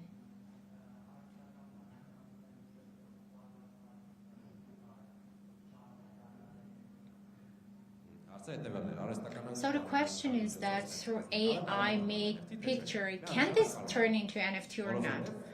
Of course, yes, because it can become, of course. Your question is mostly maybe about the rights, yes, copyrights. So yes, NFT ownership is fixed on the blockchain. So if you, through your wallet, you have created any NFT, it just shows that this wallet created this NFT. It's impossible to change it. But if you remember, we just mentioned that the blockchain has reference. And the reference just refers to some file. Whether this file depends on to this wallet or not, that's another topic. So the ownership of NFT is provided by blockchain, but the ownership of the picture is under a big question. So if you supposedly through AI have created a picture, New Journey for instance, through this application, by paying method, you have generated a picture and the copyright of the picture is yours. If it's free, then it's theirs. The copyright is theirs. In fact, you can also create an NFT and the copyright is not yours. This is an ethical question, whether it's possible or not. But all in all, physically, there is possibility. Yes, there is. Did I answer your question? Thank you for the question. So let's move on. The tickets. Tickets as NFTs. Right now, maybe this may not sound some kind of trendy because we may, for instance, go to the web page and just buy something. But when we look ahead, in cases where, for instance, kids who are born their iPads on their hands and they know what is going on, the Z generation, and they're adult or not adult, for instance, for them the digital world is really trendy. And once we're talking about NFTs, which is about the ownership on the digital world, then for them this plays an important role, because this is going to show their status. We can show that maybe in the future we will have the possibility to show some things only on digital versions. For instance, when we talk about documents. So for instance, if we today, in order to get passport, we must gather some documents from different places. Instead of this, on our cryptocurrency wallet, we can have some files, which are the documents. And whenever you're going to get your passport, you just give your wallet address and all the information is available there. So you don't need this commuting. With the same logic, the tickets can also work. Games, for instance, if I'm playing any computer game, and I'm playing maybe in the afternoon and at night I'm not playing, I can give this for rent if it's NFT. It shows that this is mine. On the NFT history, it will be mentioned that it was given for rent and given back. It will show how much money was earned through this, and all the possibility that on the digital objects history to follow. It is a big and serious privilege in the digital world. There is big difference that, for example, my piece of art I want to sell as NFT, and then as without NFT, it's just common story. This history part, it doesn't exist on the second case, which of course decreases the value. And this is a totally different NFT digital currency, where we both need the cryptocurrency and some other new different systemized options. Since if we look into our modern situation, our reality, the games, they are centralized. So the registered progress that you have on the game and the time that you have spent, it is limited by the scope of the game. So if the game is just shocked or blocked, and all the time that you have invested in that to reach on some exact level, this is lost. But if you, on the scope of your game, you have received some objects and the experience of the player, some things which were generated while playing the game and is available on your crypto wallet, that's a different story. This is yours. You can do whatever you want with it, and we cannot guess how it will be in the future. The physical one, this is again using, I can say that again using the painter's example. I have a painting. I can make a photo and make an NFT with this. And only by the digital one is sold privately or separately, or I can make a picture by the painting and turn it into NFT and attach those two together and tell the buyer who bought this NFT. The physical one is given to that person. Option 2, the person who bought is buying this physical one, or the physical one who bought is just burning the NFT And through this, we receive both the digital and the physical ownership of something. So I'm bringing the example on the painting, but you can imagine like real estate, car, business, why not? And etc. Roughly said, any possibility connected to NFT and the usage options, they are actually limited by our own knowledge. So what type of technologies we have, on what degree they are developed now, and what new options are being used, we should think of this. So some examples of the physical ones. For instance, Tiffany, which is a jewelry international brand, has decided to have this kind of project. And what are they doing? The crypto bank, which is one of the most famous currency collections, and based on this collection, they have created 250 NFT Tiffany. All the people who have crypto banking NFT, and whoever buys one of the 250 of these, for them, we will create this kind of necklace by expensive gems, gold, and etc. etc. One Tiffany NFT is $50,000. Limited collection. For all the people who are big lovers of limited collections, who like this kind of things, it's an interesting concept. In fact, what you receive when you buy this NFT, you receive this one necklace, which is in fact a physical NFT, and the ownership of this you prove both on your neck and you having this on your crypto wallet. Option 2, Nike. Nike has bought Artifact brand, which is digital boot, which was a producer of boots actually, different designs. What have they done? They have launched some NFT collections, and they say like this: you buy the NFT. When you bought the NFT, when this is high time, when you burn this NFT, you can buy an exclusive boot from Nike. Only you can buy.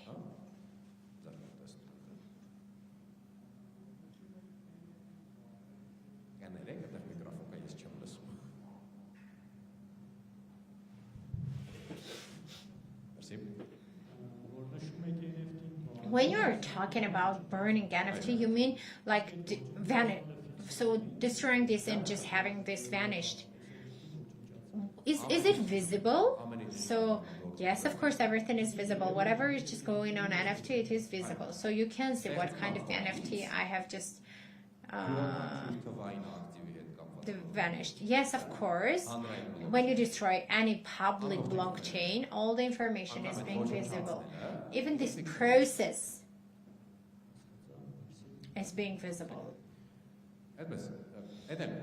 So that's also one of the concepts. It's a physical NFT because you, in the result of using digital NFT, you get something on the physical world. The third one, I project, you can see one is here and one is outside. So what does Akna say? So Akna says, I'm giving you an empty eye sculpture, for instance, and which are coming from different worlds. Our dear painter, just paint your vision. Paint the eye however you want. And based on this, I'm making and creating NFT, and we will sell this. So what do we have? This is both an art project, and different artists and different painters, like more than 40 painters have painted on the eye. And through this piece of art is an NFT digital currency. It's just a sample or just an example of whatever we're talking. There are some agnas that have some brand in it, and not only that one, but it's a secret, I'm not gonna tell you. So the first digital physical hall in the world and gallery, actually the first shop was in Dubai, and the second one was in Dubai Mall.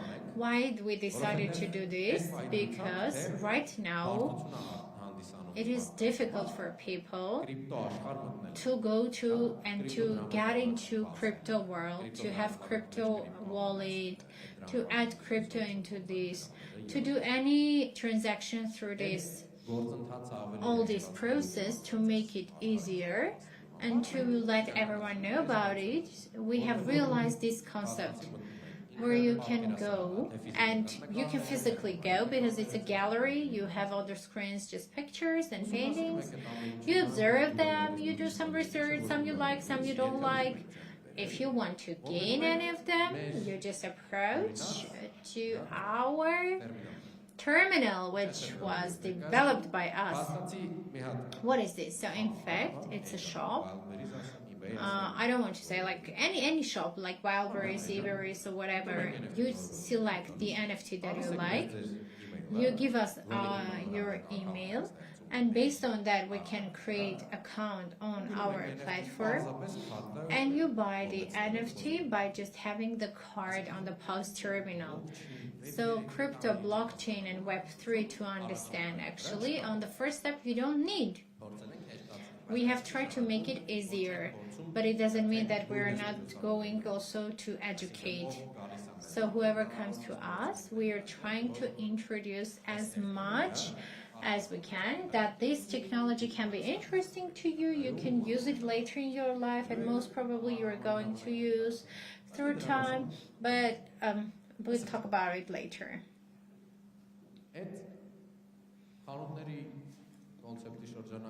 Through the shop concepts, we're cooperating with different artists international. I guess you know Tigran Zitoksian.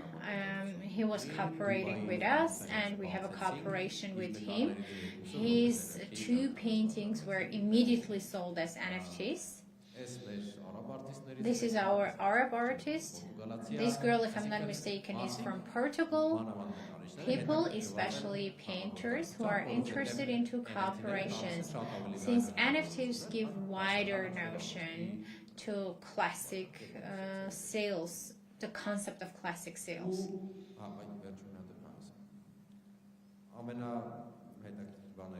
One of the most interesting points was that in August, we opened the first NFT platform where you can create and buy your own NFT, and with Armenian AMD.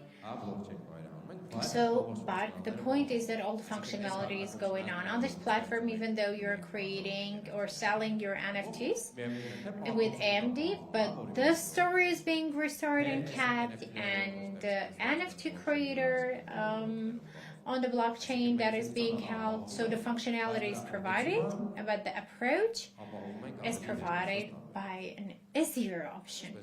That's much. That's it about our terminals. It's just right on the entrance. You can get acquainted with that one and get familiar to the functions. So that much. Thank you a lot. Thanks to Hype. So our dear present ones, our speech givers just finished trying to give you as much details as possible. Now it's right time to answer all the questions raised by you through our panel discussions. I want to give the floor to business developer, and the title is Web3 Influence on the Business and Education in the Future. Please be open and raise your questions to get the answers by the top specialists of the market and the field.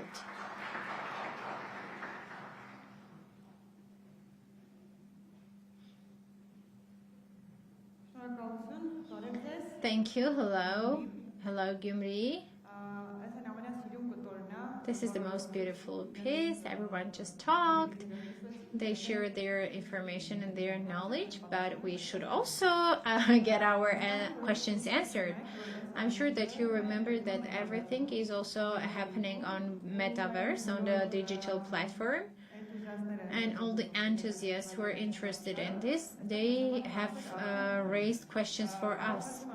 So I'm asking you to invite to the floor all our specialists to discuss all the questions. And right after that, maybe you can raise your own questions. Pavel, Karen, Haik, Armen, please come to the floor.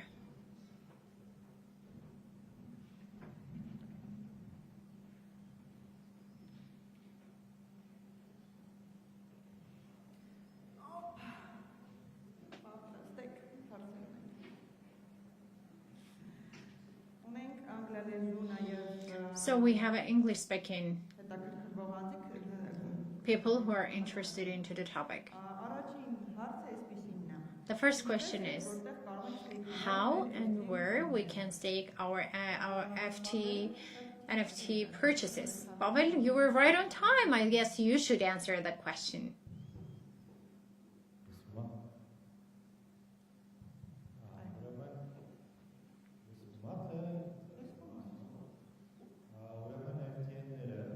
So FTNs are possible to stake in two options actually.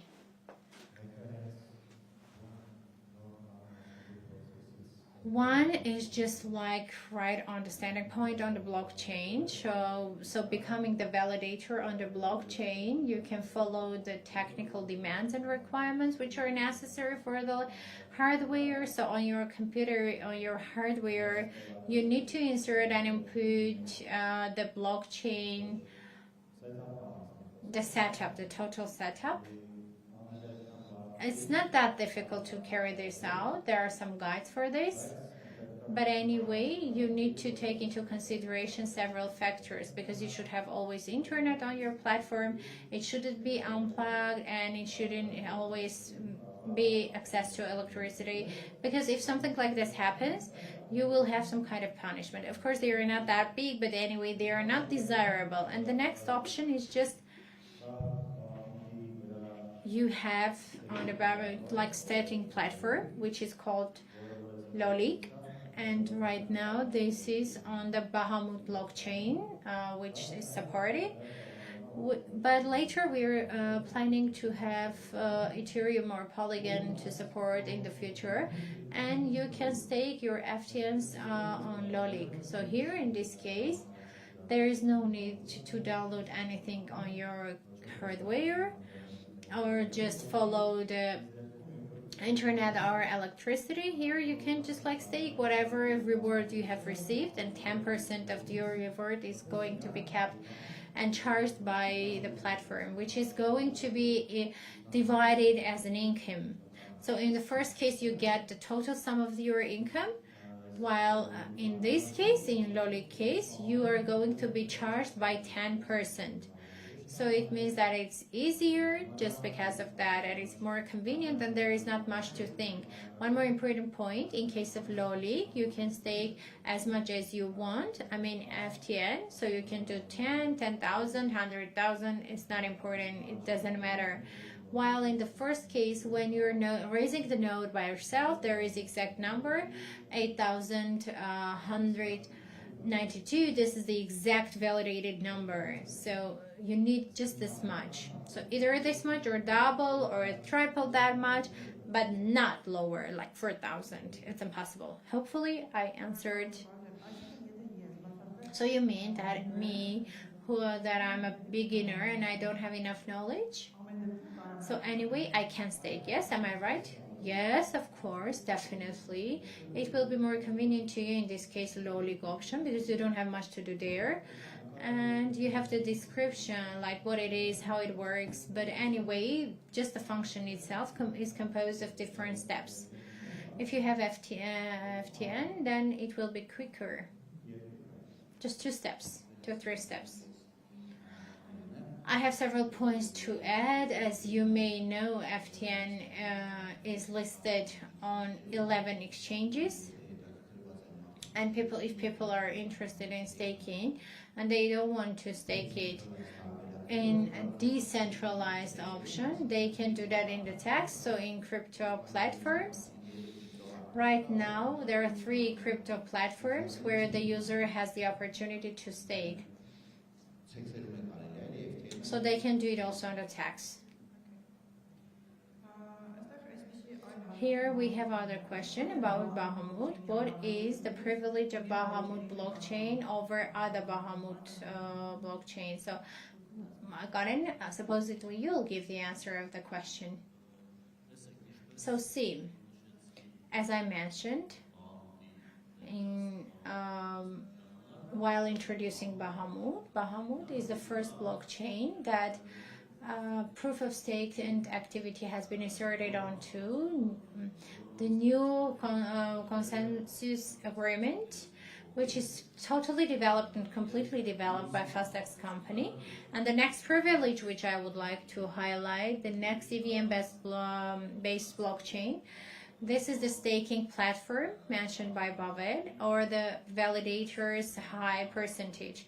So Bahamut blockchain profitability, it composes 7% annually, where Ethereum, for example, in this case is 4%. And in some other cases it's around, if I'm not mistaken, 6.5%. So in all other cases it looks similar like the Ethereum, which is again a privilege, so that the processing systems get able to replace and transmit to Bahamut. So the developers don't need to make lots of effort. Proof of stake and activity consensus algorithm, which we think hopefully will have big success and new big approach. So it will serve as a source to new innovation. So we'll see how it will get developed. Thank you, Karen. Hi, dear Hike, here we have just the question that you were talking at the beginning about. How can we understand the NFT project is a scam or not before the investment? Can I get that long? So what does it mean NFT project is a scam or not? So different group of people, or you can say organization, you can say friends, individuals even, who are launching their NFT projects. Those projects tend to have different purposes. So there are projects, as Armin mentioned, which are just for lying. So it means the money is generated and the people who have just started this project disappear. You cannot find them because they are not doing it through centralized places, etc., etc. But there is a project which, for example, is being created and the NFTs are sold, and exactly they are mapping their roadmap, just shifting to the saying what is the next step. First one, NFT selling. Then through the money of the NFT sales, we are going to do the following. In the result of this, we will do this one and that one, so etc., etc. So there are projects when they say what they are going to do. Whether they will do it or not, it's another topic. But in fact, that's mostly like this. And this status, how to understand, how not to get lied by different projects, there are different ways, different methods. So you should be attentive to their social media. You should understand whether they have bots or not. All the people who are answering under the conversation, whether they are real or not, whether the roadmap that they have given they can carry out or not. Because if they say that in 1 month, if it's generated 10,000, whether they can make it 100,000 or not, the percentage is just low because it's too risky number, and most probably it will be not available. Or you should understand who are the people behind the project. You should do a research of the team. If they are experienced people in the field, then they can be trustful. If they are just people who have nothing to do in the field, then they are like red flag because it's just risky. to that it's better not to deal with this project because the possibility of being lied to is high. So I can guess that the rate of the company in the market can be a good point. It doesn't have to actually get out from the name of the companies. Here it is more important in the cryptocurrency. You do research, your own research. So you must do research of the team, the creating team, what they're intending to do. So you mean the more information flow I find, the easier and the trustier it will be. Of course, because roughly said, if people have brought like interesting pictures and they say, give us money, we will do something good with this. But in fact, in most cases, it doesn't work like that. If Armen has any comments? Armen doesn't have any experience. No, I don't have no comments. Armen, if you don't have any comments, then we have questions. The same question is being formulated in different way. Whether Fastex Exchange will have Web3 like the competitors. I think the question giver is following the trends. Yes, whatever is going in cryptocurrency. Yes, definitely yes. Definitely soon, very soon, because Fastex has its working map, and through the working map is included Fastex Exchange wallet. So I'm going to support Karen actually that we will have a wallet possibility and try centralized in the future. Definitely very soon, coming soon. Just follow our news, upcoming news. Would you provide some more details how Web3 wallet 3 is working? Just by switch. So you're going to make a switch and you will immediately just shift from one to the other. So I mean, now can I with my Web3 wallet do trading? What can I do? The first function that will be that is swap. So you can swap on the DEX. So as soon as it is Web3 wallet, it's a decentralized. So you just swap it and then you have transfer and deposit and some other things. I think you should know it better because I know that you have your participation in the code writing.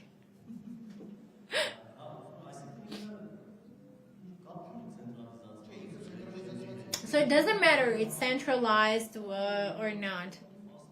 So this is a different system. Am I right? The point is that this is into the Fastex Exchange. It has been created by Fastex Exchange.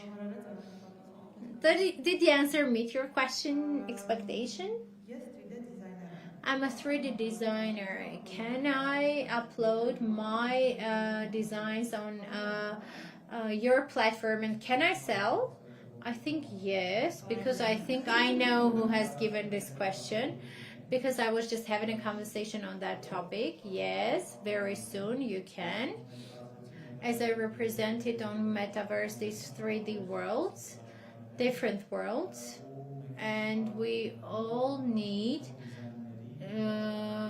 to create new designs and new worlds, and for that, on the other side, we have said that Fastex First will be available for a wider scope of a layer of society, and we have decided to do the following.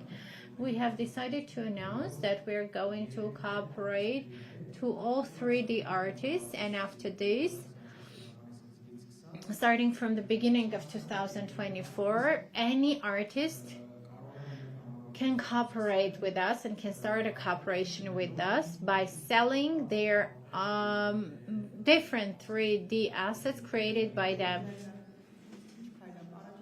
As a 3D designer, what am I going to do? Of course, naturally, the first one is going to be like the application.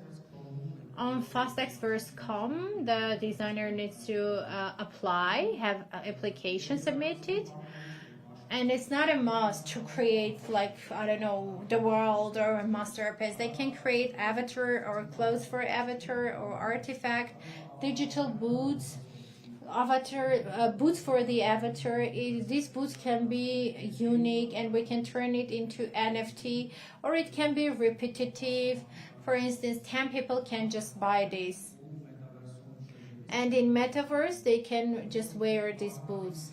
So it's quite a wide cooperation stage at the beginning of 2024. So it means that with new boots we will meet on metaverse. So anyway, thank you.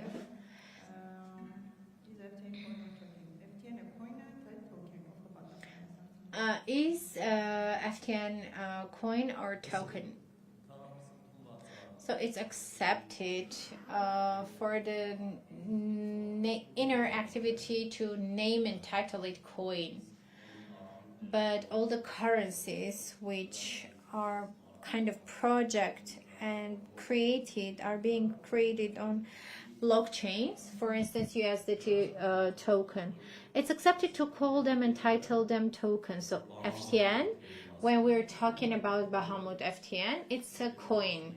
But if we are talking Ethereum and FTNs on Ethereum, we know, yes, it is in both places. It is Ethereum on the other platform.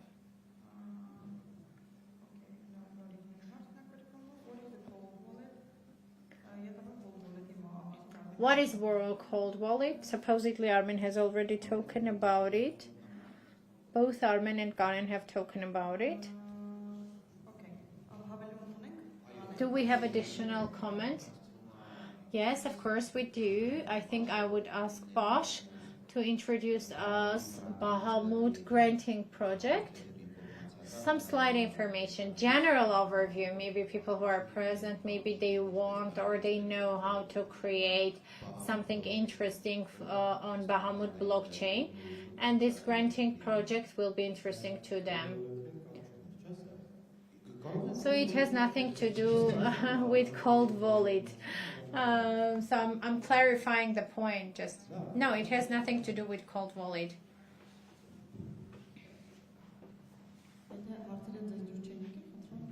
If you don't like the questions, please don't turn them off. I would like to answer also this question. Can FTN be held on cold wallet? What is a cold wallet, and can I have FTN on cold wallet? Yes, I can answer that question first and then get back to the question. Yes, the short answer is yes. It's possible to keep FTN on cold wallet. It means 2 points. If it is based on Ethereum, it can be kept on any cold wallet which has integration of Ethereum in any Ethereum wallet. And cold wallet, saying cold wallet, we can understand different things. Companies, for example, like Ledger, like the sticky memory, as Garen mentioned, they, for example, they have a list of blockchain which they are supporting through their sticky memory or ledger. So there you can keep all the blockchain coins that are created based on those. So yes, definitely, yeah. The answer is yes to that question. There is not a problem about the granting project. As many other blockchains in the world, Bahamut has a granting project. Businesses and individuals and NGOs can participate in that.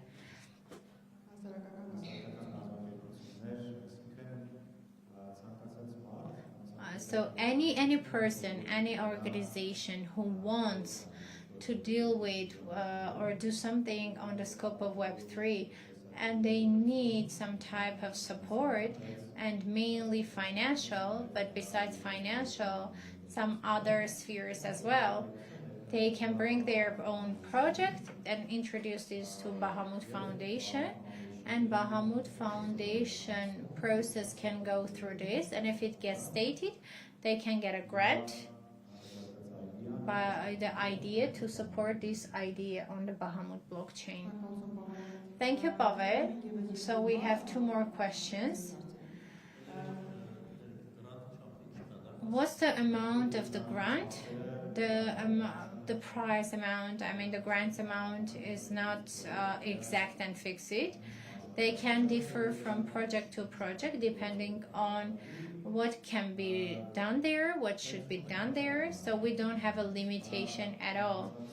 It can be, the whole fund is 10 million FTM, depending on every individual, how much their Bahamut Foundation will assess their contribution. Every case is individual in this case. Do you have any questions? Got it? Do you plan to have more list on Fastex Exchange? So do you have any additional listing on Fastex? So the answer of the question is, of course, yes, because Fastex Exchange has work approved, and according to this, in 2024 Q1 and Q2, on the first and second quarter of the year, we are planning to have new tokens, 100 plus integration and listing. I think that is enough to the question. Thank you, Armen.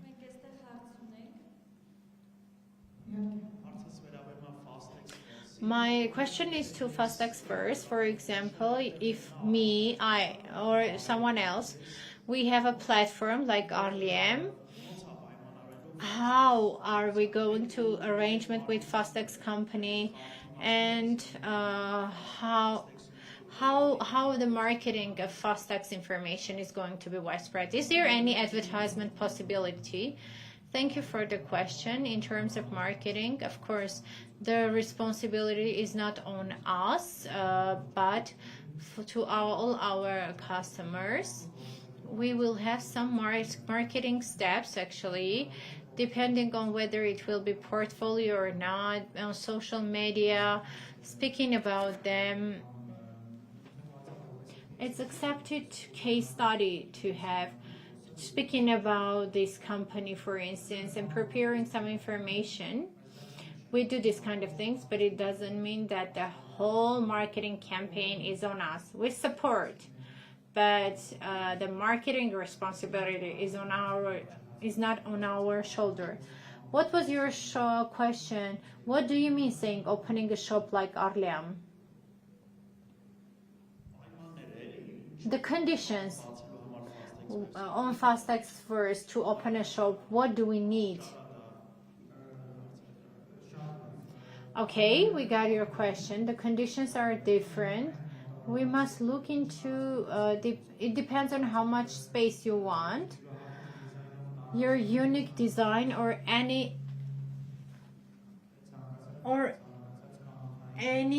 market shop design can satisfy your needs. And we must understand whether you already have online shop, e-commerce shop, or whether this question is also on us, because on both ways we ideally can cooperate. And the business model is on two versions: monthly subscription or once trial, so that you pay a bigger amount of money, and then monthly you pay lower amount of money. There is not one fixed price for everyone, so we should talk individually. Do you have any other questions on this topic?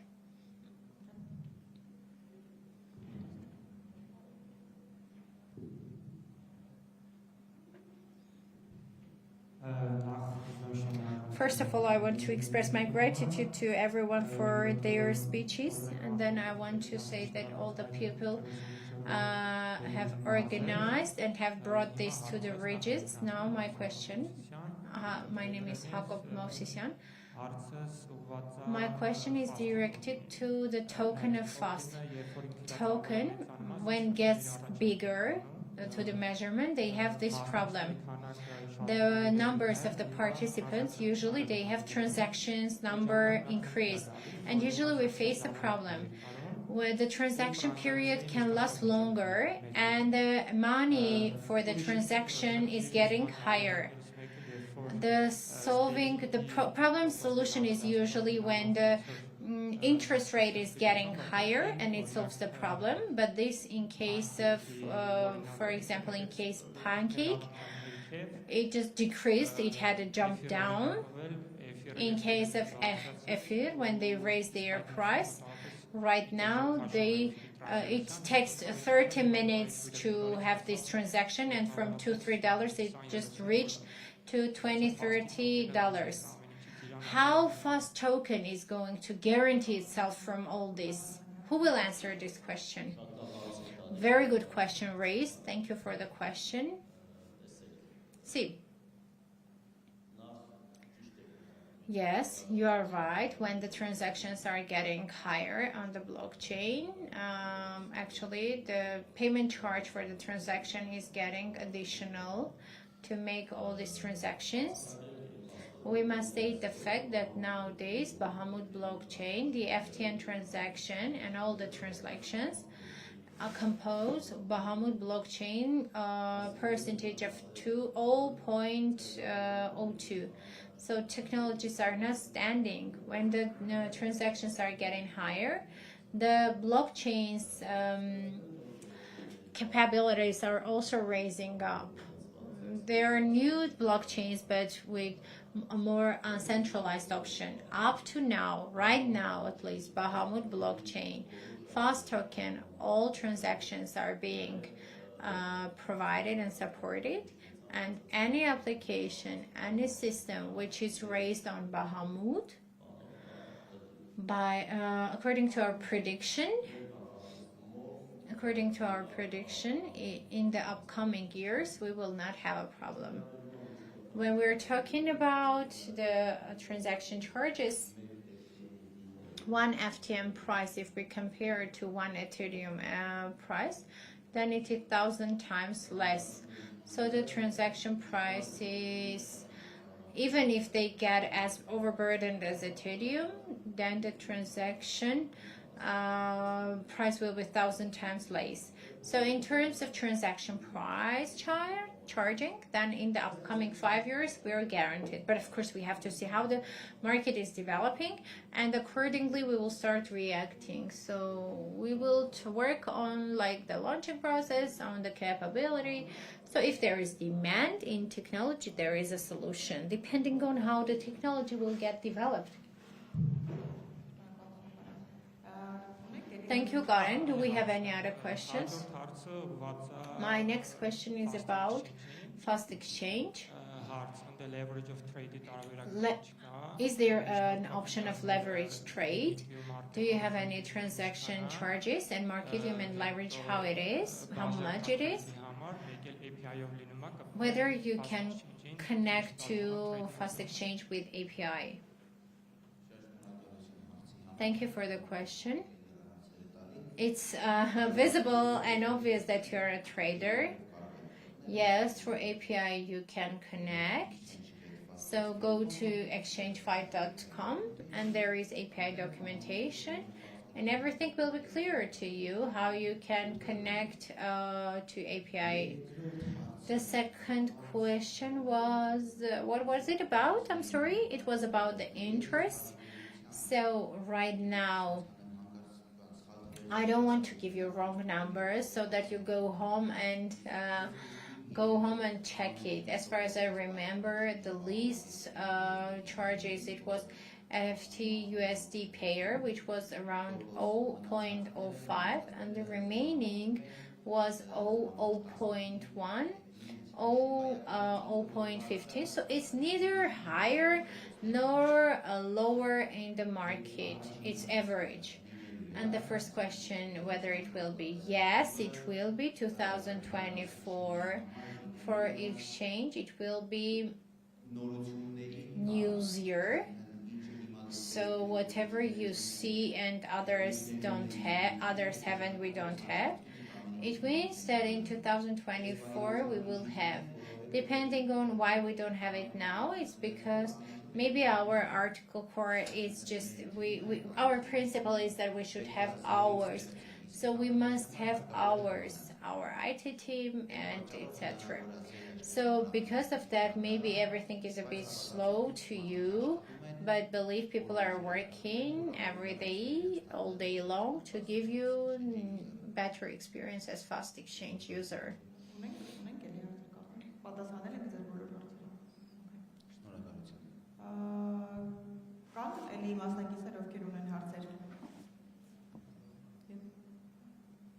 Եթե չկան, այստեղ ունենք մասնակից, ով ունի հարց, Հայկ ջան, NFT-ների հետ կապված։ Անդրադարձել ես այս հարցին, ցանկանայի։ So, Haik, you have already talked about this question. Please, NFT was hyper or just a product which has a big future?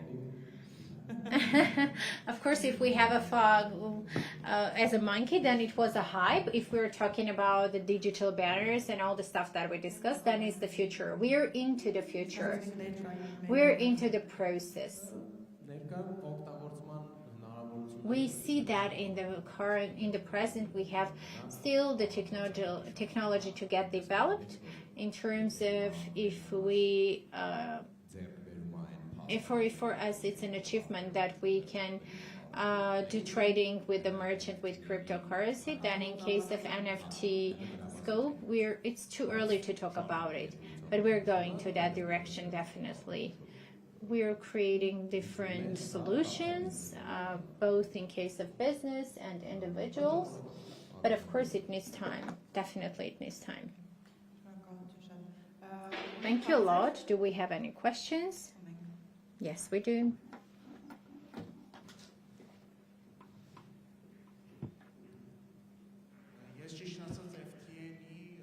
Frankly speaking, my question is about FTN and mining.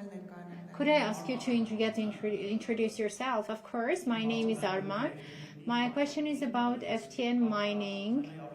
So I would like to know it more detailed. How can we do mining with our own hardware or computer? Do we need any other additional applications to open up a farm and do mining? How can we get more detailed information on that? Can I tell you in details? So, dear Arman, Bahamut, which is the blockchain of Fastex. So this is you don't need mining here. It's like Bitcoin. You don't need a farm or you don't need a strong hardware or several hardwares. The first question that you said, whether it's possible to join, yes, it's possible. When I meant upload programs, it's about the node of validator. So the validator node replaces the miners. So what miner was doing in the past, nowadays it's being done by validator motor. So that's why you need to freeze FTN on the deposit smart contract. For one validator, you need 8,192. If you want to do everything with your laptop or your server from your home or your rented server, whether it is on the cloud or not, but in difference to the miner, you must definitely have this computer 24-hour connected to the laptop, and it shouldn't have any problem of restarting or whatever. Because in difference to the miner, which can be shut down and turned on and off anytime, the validator should always be available by the net, because by chance can be chosen as a block administrator or confirmer, and if that access is not there, then it's going to be punished. The punishment is not high. You're going to have some kind of charges from this 2,192. So you have to restore this 8,102 and then to be able to continue either this way, or if you don't have a server or you don't want to do that with your own laptop, there is Lolik, which is a staking platform. So you go to the website, you connect your wallet. So on the Lolik platform, on the interface of this, after that, you don't need to do anything else. You just start every day, receive your rewards on the same exact wallet, just with one difference. In case of staking with Lolik, you receive 10% lower rather than if you received by doing everything by your own server and your own hardware. So Lolik is providing you service as a company, as a business, and it's just charging its service fee, and it's using for some other stuff or maybe income for it. Just whatever you do, it gets 10 times easier. If you're a beginner and you don't have any corresponding laptop or hardware, and here you don't have to stake 8,192, you can do as much as you want, 10,000, 100, whatever, and you don't need to do anything extra. You just write the number you want or how much you want to stake from whatever you have, and that's it. You just move on. Is there a minimal number for Lolik? Can I stake my 0.05? If I'm not mistaken, the minimal number is just a bit higher than gas fee, so it should be staked as much as that gas fee should be covered, and after that you can. If I'm not mistaken, there is not minimal besides that. Thank you. Do we have any questions? Everyone here is just for that. Feel free to ask any question that comes to your mind. My name is Stepan. Just a short question. Do you have any intention to use FTN for physical products website as a payment system method? Yeah, of course, it was a clear question. Yes, we have that intention, but there is one issue, one task. It is called rule, law, and government. And from time to time, they don't allow. For example, in Armenia, exactly, by law, they don't treat crypto well. There is no regulation, but it's not treated as anything. In Armenia, you have the right to do trading only by Armenian AMD. Yes. We can support as much as we can. It's not only about Armenia. In the world, there are countries which are okay accepting crypto, whether you have heard or not. You can buy with Bitcoin, Ferrari. Of course, you are being checked where you have this Bitcoin from, but in fact, you can give this Bitcoin and take a Ferrari. If you do the same with FTN, it would be good. If we talked about Ferrari, it would be really cool. But whatever, yeah. We intend, and we will try to support anyway to the governmental article, and so that we have corresponding regulation, so that people and the government also gets protected from all other risks. The most accepted way and method in the world by paying cryptocurrency. If the shop has paid or the customer has paid to the shop, they are getting their equivalent fiat. So it means if they receive any transaction, then it means they are getting some kind of common exchange. But anyway, for this ordinance, we need, but it doesn't exist in Armenia, and all over the world, it's not that common. Do you have any other question? Please have the microphone.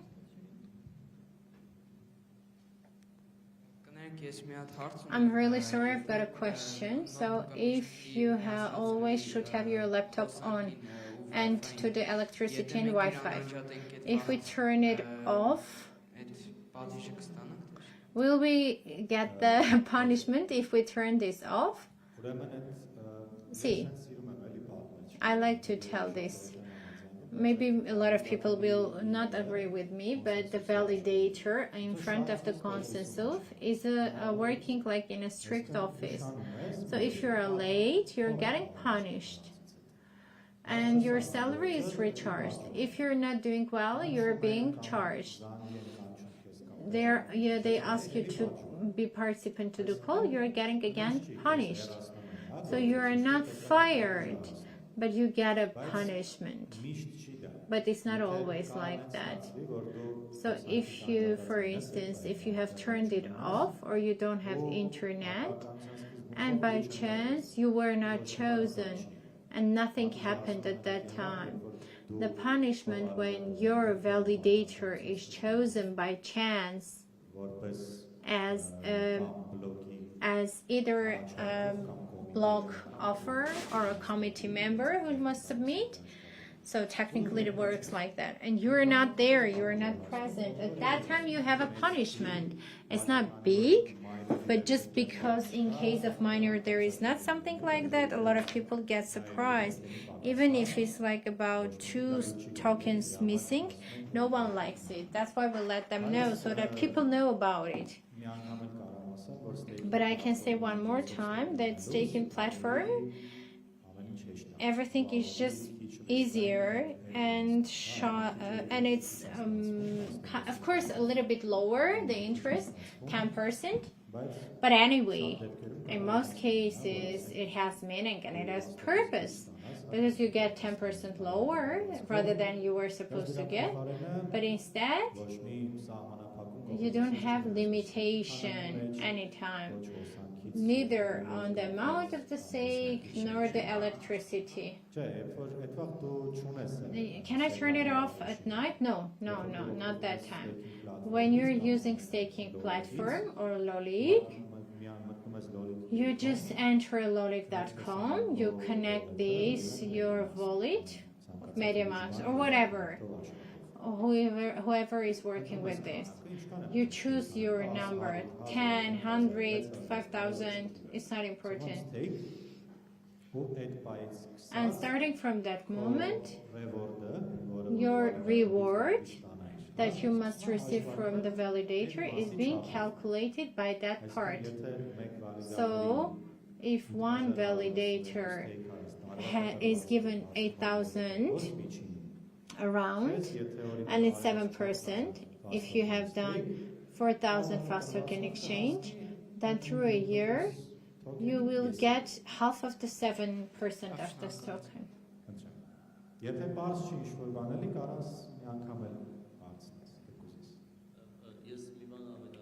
One additional point, it's not that there are devils, so that whenever you are late and they want to publish you, of course everything is automatically done, and it is for the blockchain good work, and the point is that it can healthily and in a good way supply all the blockchain users. Didn't you like my example? I really love it. I like it a lot. It's a bit frightening, but in reality, yes, it's good. I think it's a good example. One more question about Fastex first. Is it possible to organize VR concerts there? Nothing is impossible. But I would say that now VR concerts on Metaverse is not a good idea. I think you have heard of this, that a lot of people are going to have concerts, and 30 million people have been present.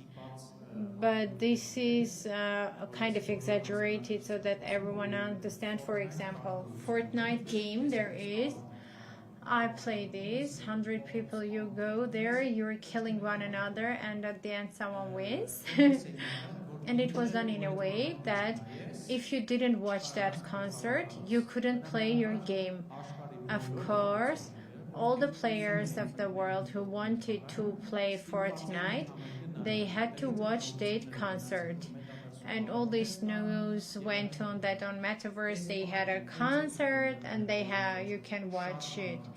Nowadays, a lot of technologies which are available to a lot of people, going to the concert with thousands of people, they don't give good opportunity. But in the future, definitely the show industry will be inseparable part of the metaverse. Thank you for the question. Thank you too. Any other questions? Do we have? So, not.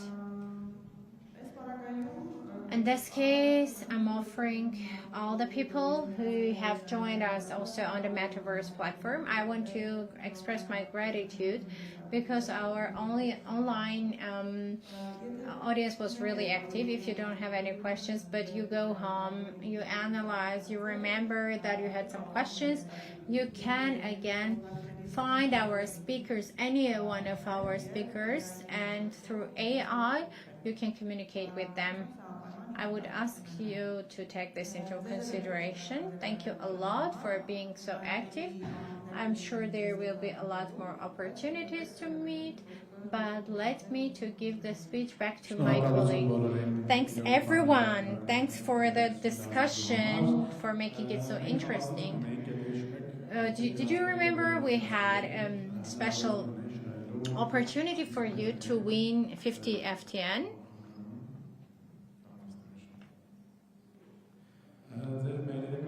So your emails can be found here. Anyway, on your email you will know about this raffle, and it will be written how you can get your 50 FTN.